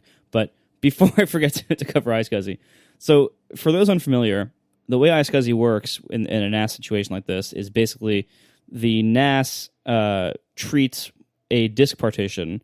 Usually, you say like, all right, these 4 disks, or whatever, make these into like a RAID 5 or RAID 10 set. This is now an iSCSI volume. And then you need to get iSCSI software called an iSCSI initiator for some reason. Not a driver, not software, not an app. It's called an initiator. Don't know why. Don't care. Please don't email me about that. So you get the iSCSI initiator, which is $200 or so on the Mac, because it's not built into Mac OS. And that allows the Mac to mount that giant block of storage on the NAS as a local disk. And it treats it like a local disk. The Mac, like the applications of the Mac, all see it as a local disk, including Backblaze, which is why this works. And the Mac, you actually format this virtual drive from the Mac's file system. Like you format it as HFS Plus, or I hope eventually APFS. And then as far as Mac is concerned, that's a hard drive plugged into it, except it happens to be over your network and, being hosted physically by the NAS. This has a number of advantages. It does allow things like Backblaze to work. It also lets the Mac think the drive is native. So like if you're only using network shared drives in the regular NAS way, where the NAS just opens up shares over NFS or SMB or whatever else, whatever protocols it's using, certain things on the Mac don't work very well, like because it's a network share, so it doesn't auto mount for one, usually, and then things like Spotlight don't work very well, like searching a network share doesn't work very well. Certain applications don't like running on network shares or operating on files on network share, stuff like that. On iSCSI Volume, because it is just like dumb block storage over the network, there is no sharing of it. Like only one thing can be connected to it at a time. Like that is its disk. Whatever computer is running the initiator, like that's the one that's using it. So there's no sharing. You can share it from that computer as like a Mac share, which I actually do on mine. But then all the NAS's built-in applications, if there's like a media server application or a Plex on the NAS or whatever else, all these applications can't see this data anymore. Because as far as the NAS is concerned, this is just a big block of bits. It cannot see the file system that's running on it. It is not interacting with it at all. So it's really a pretty big waste of a NAS's capabilities to use iSCSI.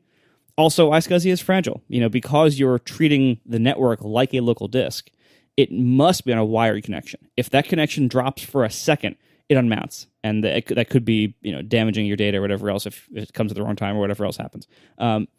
And it's certainly inconvenient if it unmounts. And in general, I don't recommend iSCSI to anybody because you are wasting the NAS's abilities as an application platform. You are needing to have another computer be an always-on computer on the network. Like in my case, it's a Mac Mini, and this Mac Mini does a few different things for me, and it hosts this giant iSCSI volume off the Synology.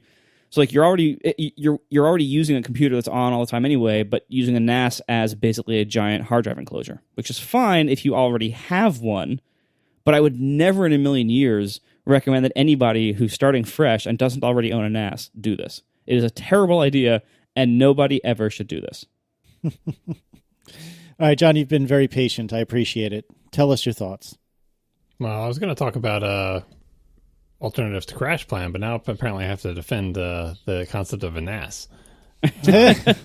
And also the idea of keeping movies on them. So the one area that I think didn't get mentioned by Marco, and one of the main reasons that I use a NAS, aside from the things Casey was talking about, like having another little computer and all the applications, which I do use and enjoy, is that, so the hard drives, these hard drives are big and cheap, 8 terabyte hard drives, 10 terabyte hard drives, whatever. That whole discussion was about spinning disks. These are all spinning disks. They're, 8 terabyte SSDs are not cheap. All right? You can buy them, not cheap, right? So these are all spinning disks. Spinning disks are big, noisy, and hot. I like big, cheap storage, especially for stuff like movies where it's just sequential reads and stuff like that. I do not like spinning disks anywhere near me. So I like the idea of bunch of big, cheap, hot, noisy, expensive disks far, far away from me. And far, far away means network attached storage. So even if I just wanted the cheapest bucket of drives to throw crap into, and even if a NAS had no applications, I would still want a NAS just to get those disks far away from me. And I would only be using them not for like primary storage, but for very large files that will mostly be read sequentially. So I wouldn't put my photo library on a NAS. Don't do that. You'll probably be sad, right? I wouldn't put my applications there or anything like that. Just put big data files there. And of course, a NAS doesn't just give me a big bucket of stuff. It gives me all the other things. So that's why I think about this a lot. I look at my Synology down there, and sometimes I think about it. If I ripped out all those drives and replaced them all with 8 terabytes, how much space would I have? By the way, unlike the two of you, I don't know. I kind of do know. I know how this happened, but I have not been using we have the same amount of storage. I've not been using my storage frivolously. I've been using it carefully. Like I delete no movies way. Movies after I watch them, right? Like if I watch a movie and it was crap, immediately, deleted. If I rip a movie, but then a new version comes out, I delete that and rip the new version, right? I have been using it frivolously, and yet my Synology has been basically on the verge of being full, meaning like only a few hundred gigabytes available in various volumes for almost its entire life. The main reason is I do Time Machine backups to it. If you have a couple of machines with a terabyte internal hard drives plus some external drives, both Time Machine backing up to your Synology, your backups get pretty big pretty fast. So I've allocated a chunk of it for backups for my two Macs, right? That's 2 terabytes just for their internal drives, plus the 3 other internal drives that are on my Mac Pro and the external drives that are attached to my wife's iMac. So that's a couple of terabytes there. And I have that on a RAID set with some redundancy protection. It's not RAID 0, right? So there's more drives being used up. So a lot of slow down. You have your Time Machine volume with a RAID redundancy? Yes. Yeah, see, I'm not going to say you're wrong there. But when I was asking Marco, because I think Marco had either gotten his Synology before me or maybe just set it up before me, I'd asked Marco, how did you do this? And we have 8-bay Synologies, and what Marco recommended, which I think was a good call, was do, RAID 0 for 2 of the physical drives. So basically you're making 1 large hard drive out of 2 physical hard drives, but having absolutely no redundancy. And the only thing that goes on that volume is my Time Machine backups. So if I drop one, I lose my Time Machine backups. I cannot tell you the last time I've needed a Time Machine backup. I still use it because I want it to be there, but I haven't used one in forever. And yes, this is where everyone writes us and says, oh, RAID 0, you should never use that, blah, blah, blah. It's just for Time Machine. That's it. Also, I should follow up that I think I can't tell from here, but I think I actually switched it over to RAID 1 when I upgraded its storage capacity a few years later. But I would also say it also only makes sense to do RAID 0 on Time Machine if Time Machine is not your primary backup, which for us it isn't. Like, I have a super duper clone that's local to the computer. It's like a little local SSD that I tape under the desk. And so like that is my primary backup for my main drive. Time Machine is a convenience historical backup only. I also have cloud backup. Like there's we have multiple things. So if Time Machine is one of multiple things, and you want to not waste too much hard drive space on it, that's when I recommend using RAID 0 if you're going to do something like this. But even today, a lot of this made sense back when we were doing it, and when we were setting this up, 3 years ago? But these days, with the hard drives just so big, it really removes a lot of the need to use RAID much at all. Or if you're going to use RAID now, you can much more often just use RAID 1, which is just straight mirroring. And the loss of the disk space doesn't really matter as much. That's less space efficient than the other RAID schemes that let you use more of the space. But yeah, I'm more inclined to use RAID 0. I don't do this now, but I'd be more inclined to use RAID 0 for my media, because media has less churn and there's less versions. I have Super Duper clones too, right? But Super Dupers don't save old versions. I want to save as many old versions as possible. And if I had RAID 0 and one of the disks died, I've lost all versions of Time Machine backups for 2 entire Macs. Right. Now I have other Time Machine backups too. But anyway, I have a little bit, I understand I have a little bit of redundancy. But anyway, that burns a lot of disks. And then, of course, I have my media. And I don't have a lot of media, and I do delete stuff from it, but it adds up, because I also have stuff in there like every WWDC video that Apple has ever released in the highest definition, right? That's the perfect thing for that, right? And it's like, oh, are you ever going to watch it? I'm archiving it. I can't easily get that stuff again. I have lots of crap like that. And so that's my Synology basically filled up. So anyway, I like it. I like having a NAS. I like the big spinning noisy disks far away from me. And despite how huge it is, I would even want more of it. And like Casey said before, that's why I'm using CrashPlan and not Backblaze, is because, on my Mac, I use Backblaze. On my wife's Mac, I use CrashPlan. And on her Mac, I mount the Synology, and I have CrashPlan back up the Synology volumes just like any other thing, because it does network backups. Now, CrashPlan, like Backblaze, is a flat fee for unlimited data.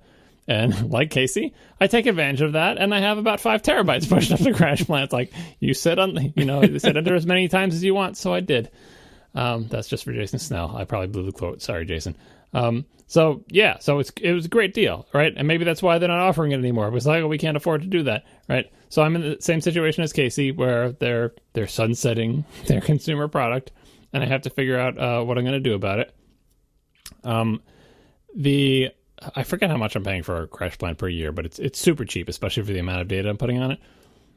the offer they have for the small business thing, it's at least twice as expensive as the consumer one, but still only like $10 a month per device. For people with multiple devices, that's a problem, but I've only got one device, is my wife's Mac that I'm doing that with, so I don't mind that much. The small business thing, we'll have a link to the CrashPlan FAQ. One of the questions on the FAQ is, can I still move to CrashPlan for small business even if I'm not a small business? The answer, yes, you can. Anyone can migrate.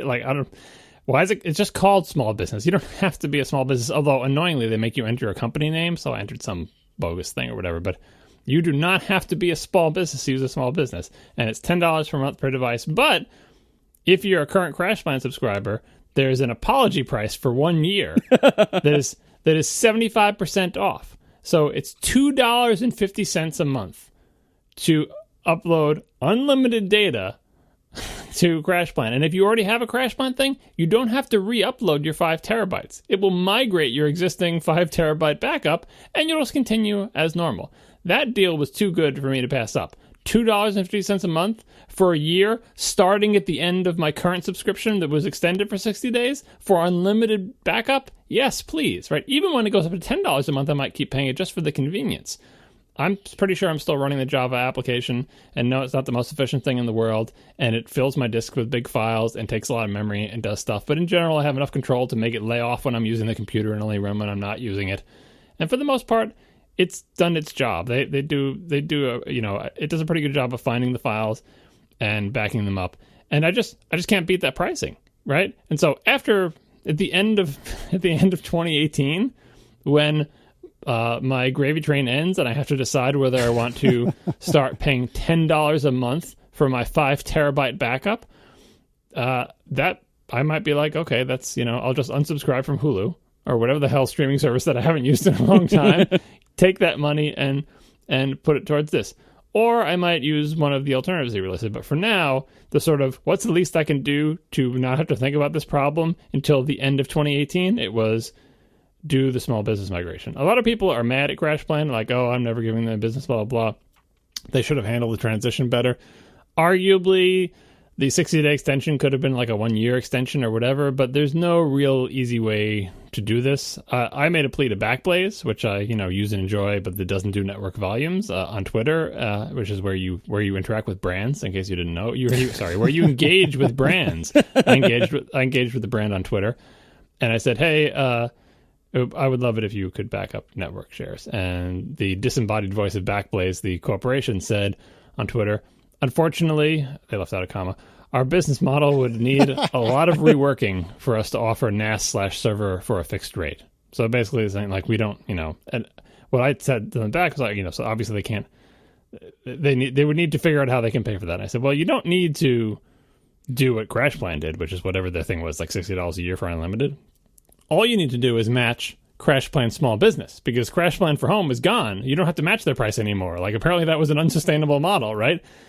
Presumably, CrashPlan for small business is a sustainable model at $10 per month per device. So I would love it if Backblaze did that. Even if they put a limit on it, they said like 5 terabytes for $10 a month per device, including network things. I would try that, right? So I don't know what they're going to do there. I think B2 is their preferred solution for that, which is not really a service. It's a play on S3. It's just like a storage backend. But it has, I think, the cheapest rates. Let me look at I had their pricing page up. Anyone else have it? Yeah, I'm pretty sure it's the cheapest, like, large online block storage thing. Yeah, so it's 0.005 cents per gigabyte per month for storage, and 0.02. Oh no, that's not. The damn dollar sign in front of me. Sorry. I was going to say, my calculations are all wrong. 0.5 cent for storage and 2 cents per gigabyte for download. And it is less than S3 and Azure and Google Cloud, which are the ones they put in here. They also have a price calculator at the bottom where you can say, here's what my initial upload is, here's what my monthly upload is, here's my monthly delete and my monthly download, and it will price it out for you. And it's not that bad. For my data, for reasonable values, it comes out to like $20 or $30 a month. But that's still 3 times what $10 a month is. But that's just storage. And Synology can back up directly to B2, so I could do that. But when I asked on Twitter, as soon as this announcement was made, okay, what's everybody's favorite thing that will back up a Mac, including a NAS? And in that tweet, just to tried to save myself a little, it didn't work, but tried to save myself a little time. I said, what's the best thing that on the Mac that backs up to a NAS, or that backs up network attached drives? Is it ARC or is it something else? Because I knew everyone was going to say ARC. Yeah, and right. I know about ARC, and I wanted to preempt them by saying, yes, I'm aware of ARC. I'm checking in with everybody to see, is there something else out there that's better? And some people did get alternate suggestions that I looked at, but then 1,000 people replied, you should try ARC. Anyway, ARC is a Mac application, a third-party Mac application that will back up your Mac. It's been in development for a long time now, and its sort of novel thing is that you choose and pay for whatever storage backend you want. So if you want to pay for Amazon Glacier or Amazon Drive or S3 or B2, ARC will back up to any of them. ARC is a backup program and just says, just point me at your place where you want me to put the data, and it will put its data there in its format or whatever it does, blah, blah, blah. But you have to choose the storage thing, and you pay for the storage thing. So, and you could change, like you could, stop paying for B2 and switch to Amazon Drive or something, presumably have to, transfer your backup over there or whatever. So it's a nice divorce from the backup program and the storage backend. And a lot of people use that and they enjoy it and they've been successful with it. But given the storage backend pricing, none of these come close to matching CrashPlan's pricing or Backblaze's pricing for that matter if you're not doing network attached storage. So it seems like ARC is sort of the power user fancy thing where you get to pick the components and assemble it. But if you have a huge amount of data like I do, it just can't match the price of one of these all-you-can-eat things. And the all-that-you-can-eat things, I'm being subsidized by people who back up like 100 megs, right? That's how they can be so cheap. It's because I'm paying the same amount per month for Backblaze or for CrashPlan as somebody who backs up like their 100 megabyte little folder of stuff, right? And so that's how Amazon can, that's how these services can afford to give you the flat rate. Because most people don't upload 5 terabytes. It's just the stinkers like me and Casey that are, ruining it for everybody else, right? But that's how they have to figure out their sort of, histogram of how much people upload and make all the math work out. Whereas things like S3 and B2, where they're just selling you storage, they just charge you for the storage. Like it's all, it's all completely chunked out. It's like, well, we're just a storage backend, and you don't get to pay us less for your storage just because someone else stores a little bit less than our thing, right? It's a exactly dollars per gigabyte, very granular service that doesn't care what you're doing with the storage. You just pay for what you use. And plus the paying for transfers is another thing that really bites you depending on how much transfers you do. So that was my choice for now, is that basically I'm punting it down the road. I'm going to continue using CrashPlan for as long as I can. Also because I don't want to upload 5 terabytes anyplace else again. I mean, I have a fast connection, but that would take a long time. And during that time, I would have no cloud backups of my thingies. Now, to get back to Marco's point about not backing up, not even having stuff on there in the first place for like ripped movies that you're never going to watch and other big stuff like that, you could just, pay $5 to get it online or stream it from Netflix or whatever. That only works for the people who aren't using a NAS like Casey was just describing, where they're, or like I have tried to do but had to bail on and may try again, ripping Blu-rays without recompressing them, right? Because there is nothing... I'm recompressing them. I'm not a complete animal like you are. All right. Well, anyway, a lot of people rip them and don't recompress them just so they don't have to deal with Blu-ray discs, which, as has been established on the show, are terrible, right? So you just get rid of everything except for the movie, the actual movie file. You hit play and it starts playing the movie, right? Yeah, that actually is not a bad idea at all. Yeah, but the thing is, they're humongous, and even if you watch them rarely, it's like, oh, it's easier just to buy it on iTunes.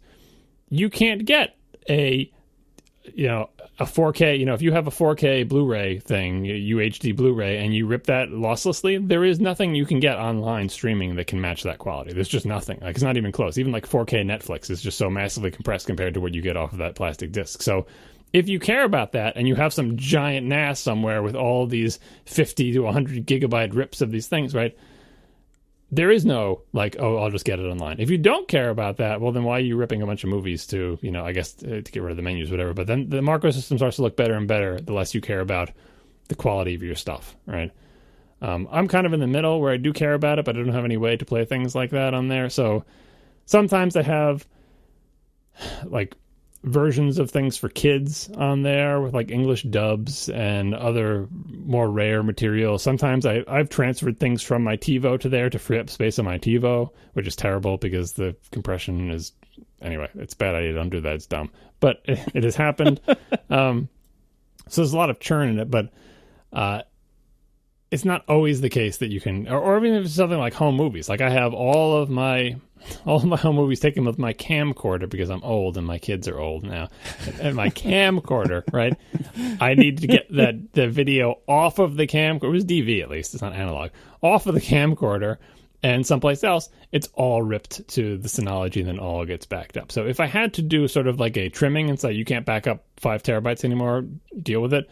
I would try to stop backing up all of my media that is replaceable, but I would still back up like all my Apple videos. I would still back up all my kids' videos and stuff like that. And that's probably like half of the stuff because I don't have that many movies. I mean, I think I've shared my Plex thing with both of you guys. Like, there's not that many movies in there. Like, my movie collection is mostly on shelves on plastic discs, and I still take them out of the containers and put them in. I just did it this weekend. I took a thing out of a plastic disc out of a case and put it into a slot and watched a movie. It's a thing I still do. It was like an animal. Yeah, it was really. a Blu-ray. It was Criterion Collection, and it looked really good. It's not 4K though, but soon, like Marco said, I'll have to be getting the 4K versions of all of my favorite movies, which is fine. I'm fine with it. But anyway, yeah. So CrashPlan, sad. Don't poo-poo the small business thing. Take a look at it. ARC seems to be the consensus for the things that you might want to try. And if you don't have network-attached discs, Backblaze. I think you've convinced me that I should just bite the bullet and move to small business because that is definitely the price performer. Didn't you tweet earlier, Casey, about there was a 5 terabyte limit on it? No, I don't think so. I checked. It's unlimited. Okay, so then if it's basically the same thing you were getting before, just now it's going to be $10 a month after the apology period instead of 5, that's, yeah, bite the bullet. That's still a pretty good deal for unlimited space with network volumes. Like, Backblaze beats it by, I think, about half for local files, but to include network files in that, that's, yeah, just pay it. That's fine. Like, they're really showing you a price hike here, but that's totally fine. Your other alternatives are all going to be more disruptive and probably more expensive. We're sponsored this week by Betterment. Rethink what your money can do. Visit betterment.com/ATP to learn more. Betterment is the largest independent online financial advisor. It's designed to help improve your long-term returns and lower your taxes for retirement planning, building wealth, and other financial goals. Betterment takes advanced investment strategies and uses technology to deliver them to more than 270,000 customers. Betterment gives you personalized advice for your financial planning needs. Based on the information you provide, Betterment makes tailored recommendations for how much to invest, how much risk that you want to take on, and the types of investment account that you should have. Features like Betterment's socially responsible investing portfolio can also give you the flexibility to reduce your investment in companies that don't meet certain social, environmental, and governance benchmarks. And Betterment offers advice that looks at all of your wealth, with a clear view of your net worth when you sync your outside accounts, such as bank accounts and other investments, and they can even show you how much your outside brokerage accounts might be costing you in fees and uninvested cash. Investing involves risk. ATP listeners can get up to 1 year managed free. For more information, visit betterment.com/ATP. That's betterment.com/ATP. Betterment. Rethink what your money can do. We've talked about doing a NAS. We've talked about doing a NAS with iSCSI. We've talked about trying to just not need any of this. What if you still need lots of storage and you don't want a NAS? And I wanted to close my topic, hopefully this topic, with the other option, which is, if I were starting over today, how would I do it? Because the only reason I have iSCSI on my NAS now is because I already had a NAS full of big disks, and I was like, well, I already have all this hardware, might as well use it. What I would do today if I was starting fresh, I already have a Mac Mini server in my home. I would just get a small number, probably either 2 or 4, 8 terabyte or 10 terabyte disks, put them into very basic enclosures that have pretty much no intelligence to them whatsoever, and plug them into the Mac Mini. And have it be, in the, basement or garage or whatever else, so the noise doesn't bother me, or just in the closet. And just run either no RAID whatsoever, or the built-in Mac OS X RAID, or there's an app called Soft RAID that is almost certainly the best option for any kind of advanced use as software RAID on the Mac. It's kind of expensive. It's $180 for the full one with RAID 5, or if you just need RAID 1 or 0, it's $50. And again, these days, like, you can get two 8 terabyte drives for a total of $600. You get Soft RAID Lite Edition for $50. Put them in RAID 1, and you have really safe 8 terabytes of storage for under $1,000. You just build a Mac OS NAS, you realize? That's what yes, I know. Well, but here's where this benefits. Well, for the downside, I think is obvious that you have to then run on a Mac OS. You won't get some of the advanced RAID features. Most NASes these days, including the Synologies we have some kind of system to automatically expand, or at least somewhat gracefully expand capacity down the road without having to blow away your whole volume. This is a system similar to what Drobo has offered for years. Drobo made it famous, but Drobo is terrible. Nobody should ever use Drobos. They are incredibly unreliable. If you ask around, you will see so many horror stories from people who have trusted Drobo and have had that trust be violated. So I would not recommend Drobo. And so other NASes offer features like that, where you can expand volumes over time by replacing a small hard drive with a big one, and then letting the thing rebuild, and then eventually you can replace the next drive with another big one, let that rebuild and everything. It's a slow process, but it does indeed work. You can't do that with iSCSI, unfortunately, because iSCSI has to be that one big block and can't resize a file system that it doesn't know about. You also, as far as I know, can't do that if you do a direct attached Mac method, like what I'm saying here. Like, just get some drives, plug them into a Mac. As far as I know, you can't do that in any way on the Mac that's at all reasonable, except if you use a Drobo, which again you should not do. Other than losing dynamic expansion, though, a lot of the other stuff I actually find to either be a wash on the Mac or to be better. So, software-wise, if you think about like all the stuff, Casey, you run on your Synology. You run Plex, you run a VPN server, you run like photo hosting. Like, I honestly don't know what VPN server options exist for Mac OS, but I'm sure they exist. Definitely. You can definitely run Plex, because I do, and so I know that works. It's even better because you have more processing power, right? Right. To quickly interrupt and to be absolutely clear, the particular NAS that we have, it is not powerful enough to be the Plex host. So really, my Plex host is the iMac. It's simply serving the content off of the Synology. So it's totally powerfully enough. I use my Synology as my primary Plex server. Only when I have, in the rare case where it can't transcode, I switch to the iMac Plex server. So, this is an aside that I wouldn't have interrupted had I realized we were going down, but since I've interrupted, here we are. What I noticed was when I first started using the Synology with Plex being served on the Synology, it could not keep up with the media I was looking at the time. However, I have been extremely diligent for literally years that anytime I add something to the Synology, I make sure I convert it to MP4. So hopefully it can send that natively to whatever Apple-based client I am viewing it upon. And it's rare I use anything to look at Plex other than an iPad or an Apple TV or something like that.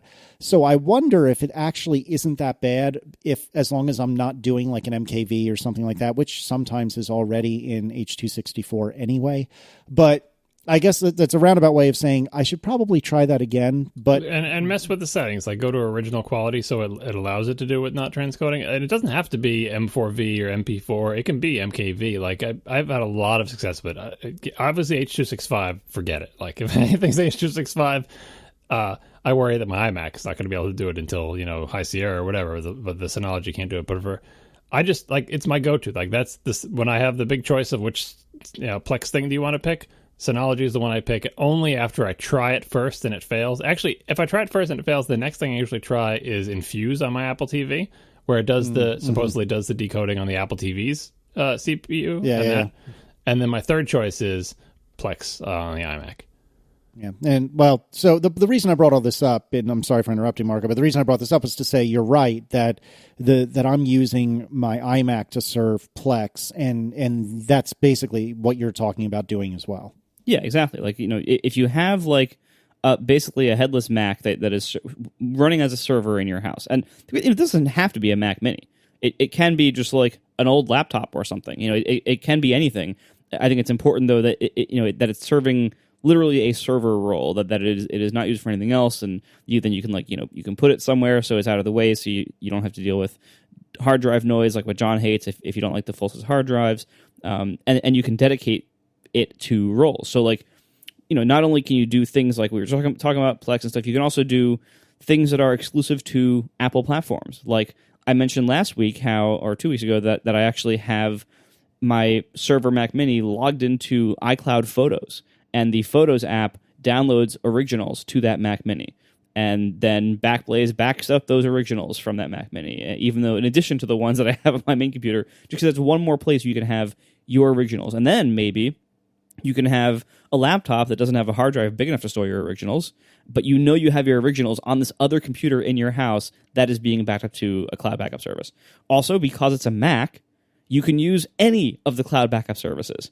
You can use Arc, you can use Backblaze, you can use CrashPlan, anything else. If it runs on the Mac, you can run it on this. Unlike, on a NAS, you're limited to whatever handful of services have clients for that NAS. But on a Mac, you can use any of them, right? And then you can also do things, you can do Network Time Machine, again, NASes can do that too, but you can do things like Xcode bots that NASes can't do. You can run other Mac software, like I have a Fujitsu ScanSnap scanner, and the ScanSnap software is hideous and requires the ugliest icon I've ever seen to be running in your dock all the time. So I've run them on the Mac Mini, so I don't have to have it on my main computer. You can also, there's also occasional other server things that some people need in their house, media-related things, development-related things. I run my Ubiquiti Unify controller app on there. Just like stuff that you have to run on a Mac all the time for some reason for your home. Having a Mac server this isn't for everybody, of course. It's I would say it's a luxury, but compared to a NAS, I think just a Mac server with a small number of giant hard drives plugged into it is actually more competitive today for what most people need than getting some big NAS like a Synology. The only other thing I will add to this is I would say if you run a Mac Mini headless, which means with no display plugged into it, you have probably had weird little issues with the video, whether it doesn't wake from sleep, screen sharing doesn't come up right, or it comes up all black, or the performance just sucks. OS X does weird things when there's no display plugged in. Amazon, you can get a $10 HDMI display emulator. It's a little black dongle that plugs into the HDMI port on the back of a Mac Mini or the side of any old laptop, and it emulates a display with just a couple of resistors inside. That's why it's $10, little plug thing. It makes the Mac think that a 4K display is connected to it, so it will run at 4K resolution through the screen sharing thing that you're using, or any resolution between 0 and 4K, and it fixes all those problems. It wakes from sleep immediately with any kind of screen sharing. It's fast. The animations are all smooth. It makes it rock solid. I ran a Mac Mini headless for a few years without one of these. Then I learned about this and got one. It makes a massive difference. I highly recommend anybody running a Mac Mini headless. Go on Amazon, get this here. We'll put the link in the show notes. It is called the CompuLab 4K Display Emulator. It's $10. It completely changes running a Mac Mini headless. So, sad times with CrashPlan, but sounds like we might have a solution. And the solution is more CrashPlan. Yeah, right. Sad times with CrashPlan. The solution is pay them more money. Or pay them less money. It's actually half the price we were paying for the next year, because $250 a month. You can't beat $250 a month for unlimited backup with network backup stuff. So you got a whole year grace period to evaluate ARC and decide what you're doing, and so on and so forth. That's why, by the way, you mentioned, Marco, about things that you care the most about, you should be backing up your photos way more carefully than you're backing up your ripped movies and stuff like that. And I totally am. And that's why I like having and paying for all these other things that aren't technically backup things, like paying for a terabyte of Google Drive space and using the Google backup app to back up my photos. Like, it doesn't think it's backing them up. It thinks, oh, you're using Google Photos. Look, you have like 90,000 photos on Google Photos. You must be using it. It's like, no, I'm using you as a backup. That you are just another backup of just my photos, right? And you don't know you're another backup, and I like it that way. And you have redundant copies of pictures, and you somehow slurp down the edits of my photos in addition to the originals. Like, I don't care. Like, your purpose is to be one more backup. And, a terabyte of Google Drive space is more expensive than I'm paying for CrashPlan, but it's just like, ecosystem variety. Don't rely on one thing. Don't rely on one company, on one service, on one technique, on one kind of backup even. We've got incremental backups. We've got clone backups. We've got, I don't even know I'm a backup. All I know is I'm getting a bunch of photos uploaded to me backups. That's what you need. And, all the other hard drive backups and Time Machine and everything else. And that's what helps me sleep at night with my backups, is having a lot of them and having them all be very different in both corporation and even type. And so CrashPlan not being perfect and being weird and having problems, I'm able to deal with that because it's like, CrashPlan is not my only offsite backup of the things I care about most in the world, not by a long shot. Like, I've got, photos in the cloud from Apple as well. So my photos are in 3 cloud locations, 3.5 because I do back up some of them from my Mac with Backblaze too. But anyway, I'm hoping that my drive sizes will get bumped up, and I guess that will probably cause me to pay even more for cloud storage. But as the Sping hard drive prices have come down, SSD prices have come down, you can get 2 terabyte SSDs for about the same price as I got my 1 terabyte SSD. So things are going in the right direction. I'm just hoping cloud storage starts dropping as well, because I don't want my hard drives to be creeping up, but cloud storage to be about the same price for the next 5 years, because that will make me sad.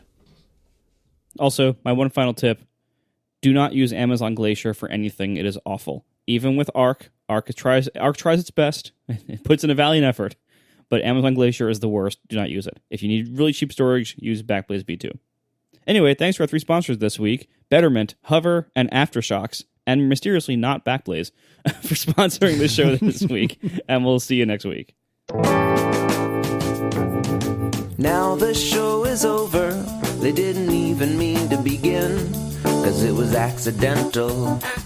Oh, it was accidental. John didn't do any research, Marco and Casey wouldn't let him, 'cause it was accidental. Oh, it was accidental. And you can find the show notes at atp.fm. And if you're into Twitter, you can follow them at CASEYLISS. So that's Casey Liss, MARCOARMENT,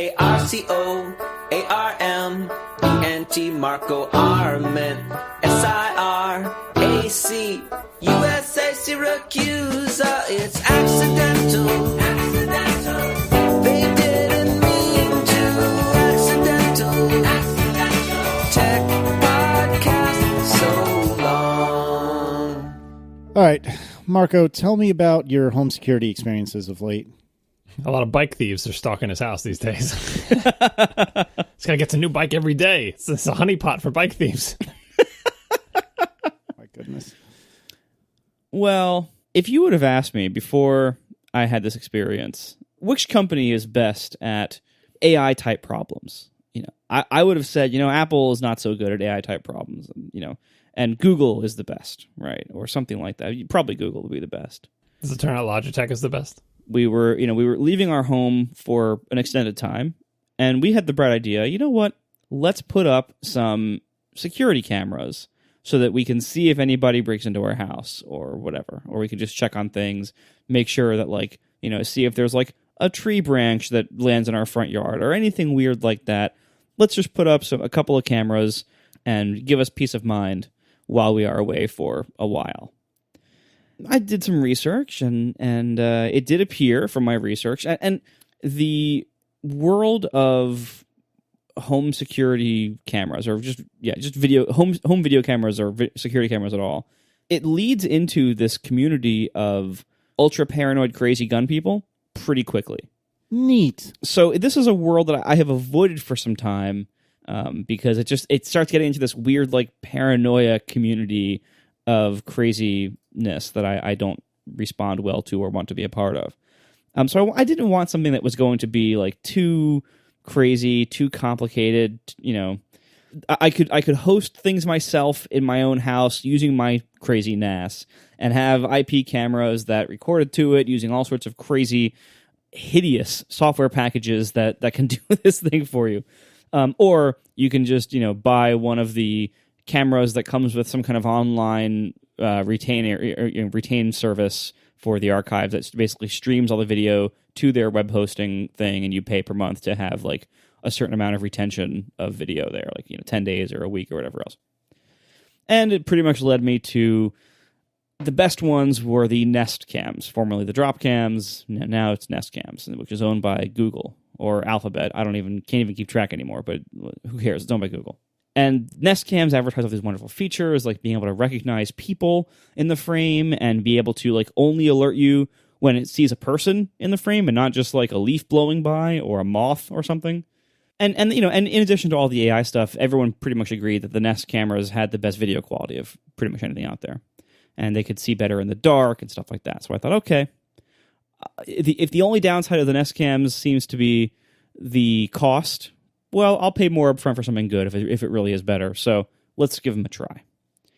So I got 2 of the advanced ones for inside, the new Crazy IQ ones, where the first review is Merlin telling you that you can't rotate the image, and I completely agree with him, by the way, that is BS. And then I got 2 of the regular outdoor Nest Cam outdoor ones for the outside.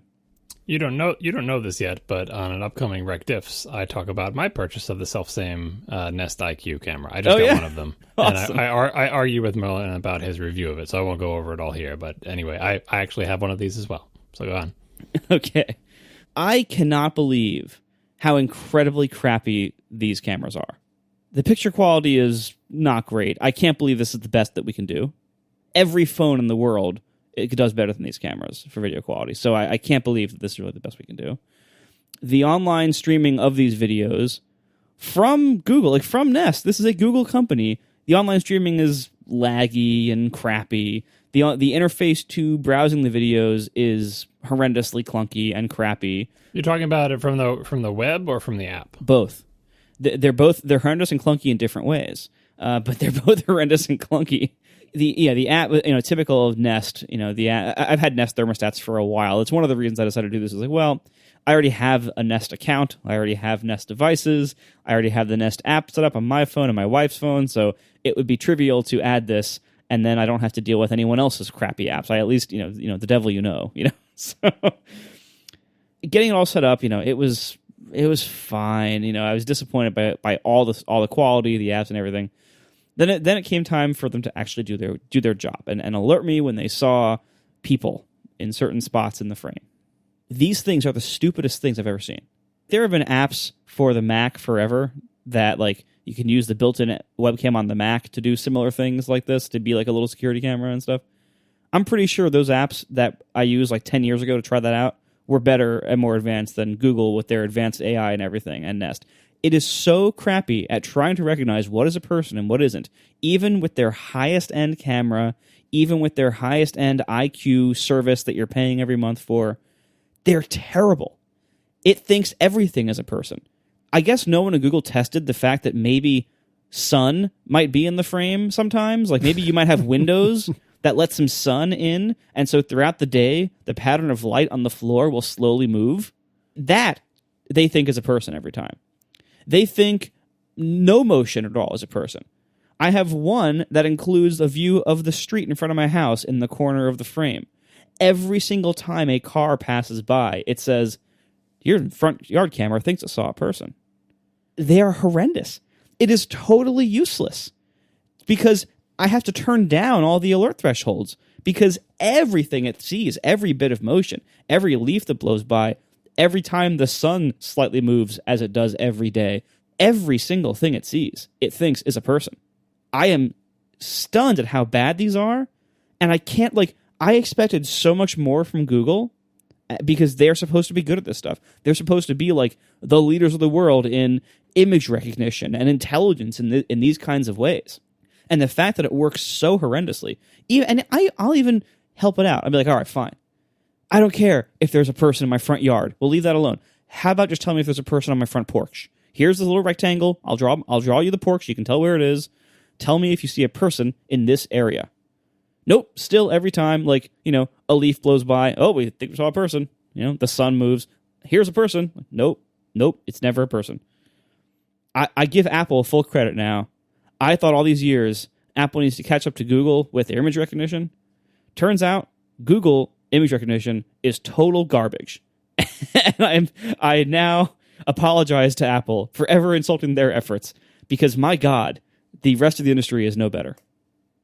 So this is Nest, not Google. I don't know whose image recognition at fault there. But anyway, I have the same thing, and my expectations were much lower than yours, I think, because I assumed all of these security cameras were crap.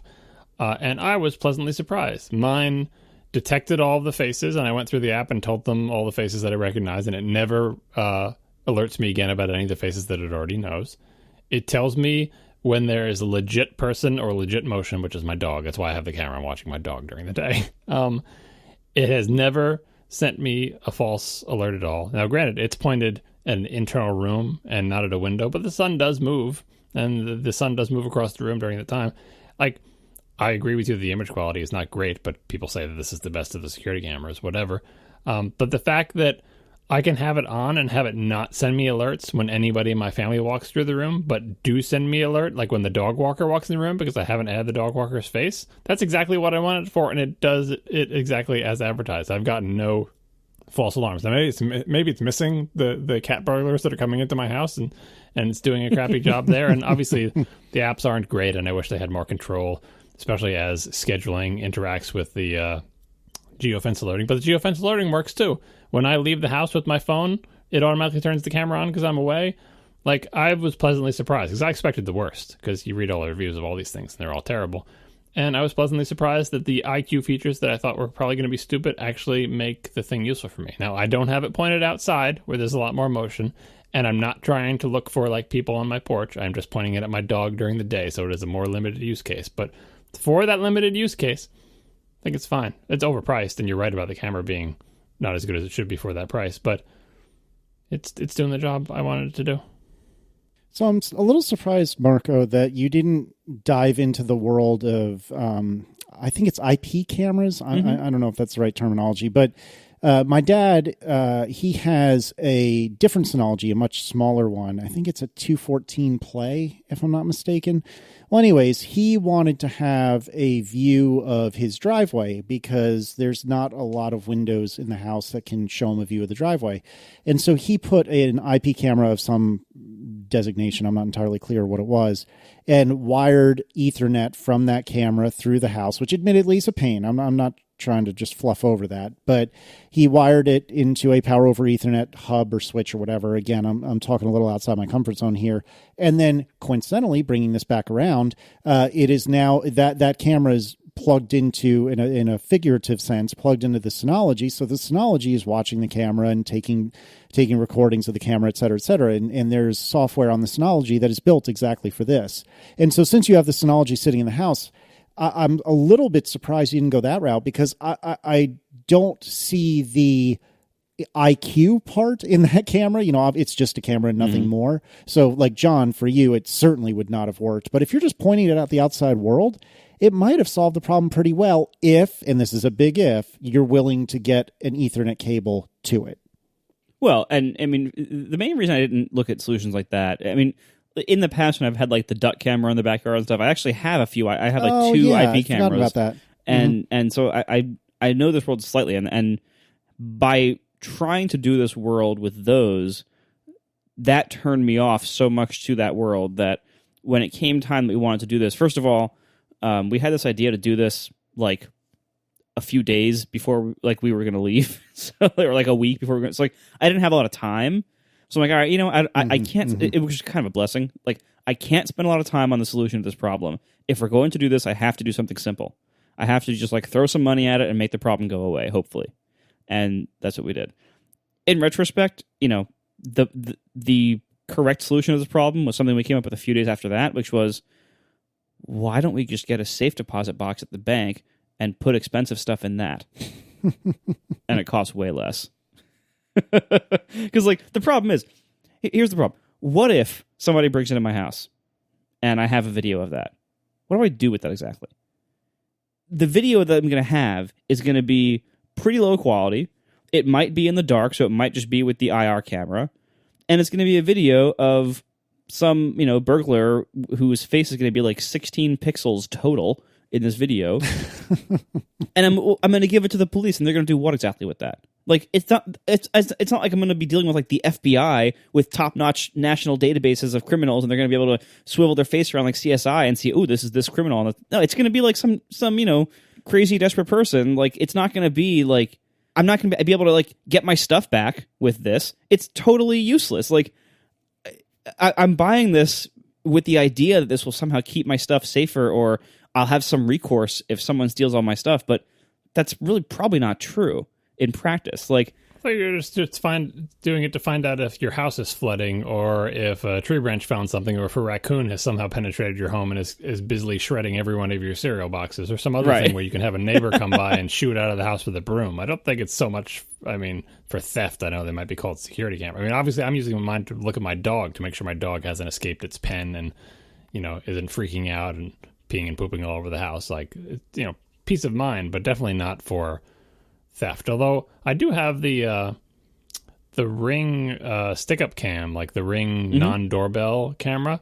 I've been using that because someone did steal one of I think it was my second-gen iPod Touch, which is kind of a shame. They stole that out of my car. Oh, yeah, I remember that. Mm-hmm. And so now I have a camera on that zone, and, of course, that means nothing will ever happen again. But, that one's pretty good with the alerts, too. It sends me an alert at work when, like, the FedEx guy comes, because I use the FedEx app to tell them for one delivery to deliver my packages to a different location than my front door. And now for every FedEx package, they deliver it to a location that is not my front door. And so every time they walk by that camera, a package is arriving, and there's the person, and, you see the landscapers and other stuff like that. So it works okay. Like, but I have no illusions about security. It's more like knowing, oh, hey, did that package come or not? Like, I don't think I even have notifications on for it. I can just go to the app and say, oh, did that package come today? Scroll. Oh, yep, there's the guy. That is the only use I found for these so far. It's not about security. It's about basically showing me things are okay. I can see that my house hasn't been broken into as far as I know. I can see that, like, there isn't a package sitting on my porch for 2 weeks or whatever. Like, that's just a model of the inside of your house, like an Ocean's 11. Spoilers. Right. Yeah. I actually did see that one. Like, it's mostly for that.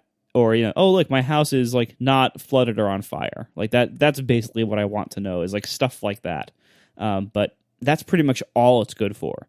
And I'm quite disappointed in the usefulness of the rest of the system and the accuracy of things like the face recognition and people recognition and everything. It's like, I probably could have gotten by with a much simpler setup, like an iPhone with, like, a timer that would capture a picture every day and send it up to Dropbox or something like that. Like, that would have probably been just as useful and would have cost way less.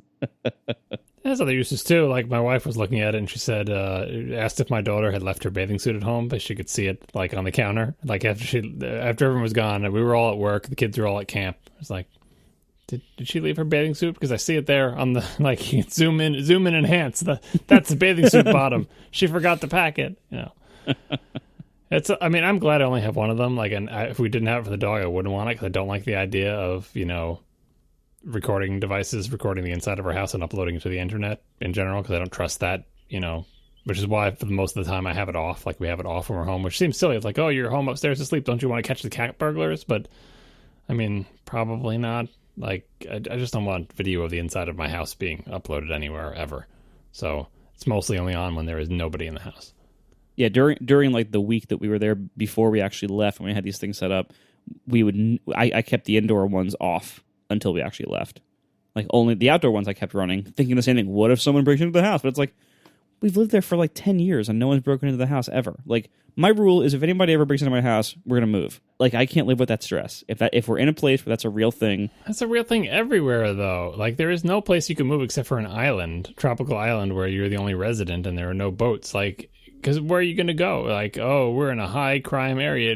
There is no, like, the lowest crime area you go to is, like, you get richer and richer people, and those are prime targets for theft. There's not a lot of them, but they are prime targets, right? So there's no place you can go where you guarantee no one will ever break in or attempt to break into your house. And in a certain respect, as you get farther and farther away from the rest of the population and closer into giant compounds that are walled off from everybody, the more tempting you are as a target, and the more likely you will have a sophisticated attacker for that one robbery in your entire life, rather than just a random smash and grab person. But most likely you won't have that in any place, because every place we all live is low crime. So I wouldn't move. If something happened to you, you just lost the lottery in that case, or won the lottery. I don't know. You had a rare event actually occur to you, but it doesn't change the statistical likelihood in our ritzy low crime neighborhoods. I mean, you should look at the crime statistics for where you live. I bet they're ridiculously low. As usual, you're frustratingly rational. Mm-hmm. Oh, but please, I didn't like it when someone stole the iPod out of my car, so don't do that. I mean, they didn't take anything else. There's nothing else of value. I guess they could have taken my tire pressure sensor. I love the idea, like, what if someone does break in and steal your iPod again? Like, what are you going to do with that video? Do you think you're actually going to be able to tell who it is on the video? I mean, what I would do with the video, I would give it to the police. I mean, they wouldn't do anything with it. But right, yeah, what would they do with it? Well, mostly I want to know, look, is it teenage kids who are down the block? Because then I can go tell their parents and get them in trouble, right? Or is it just someone who I've never seen before? You're going to go tell their parents? Yeah, because, like, I mean, with stuff like this, you always wonder, like, it looks like this is something that kids would do. Because what kind of person successfully breaks into my car without breaking a window, and the only thing they take is a second-generation iPod Touch? That's a dumb kid, right? No, like, someone who was there for thieving would have taken everything in value out of the car, or at least would have opened up every compartment and pulled everything out. Like, they didn't even get, like, the loose change that was in the car, like the quarters for parking meters. Like, no real car thief leaves that stuff, but a stupid teenager would. So that's basically what I'm looking for.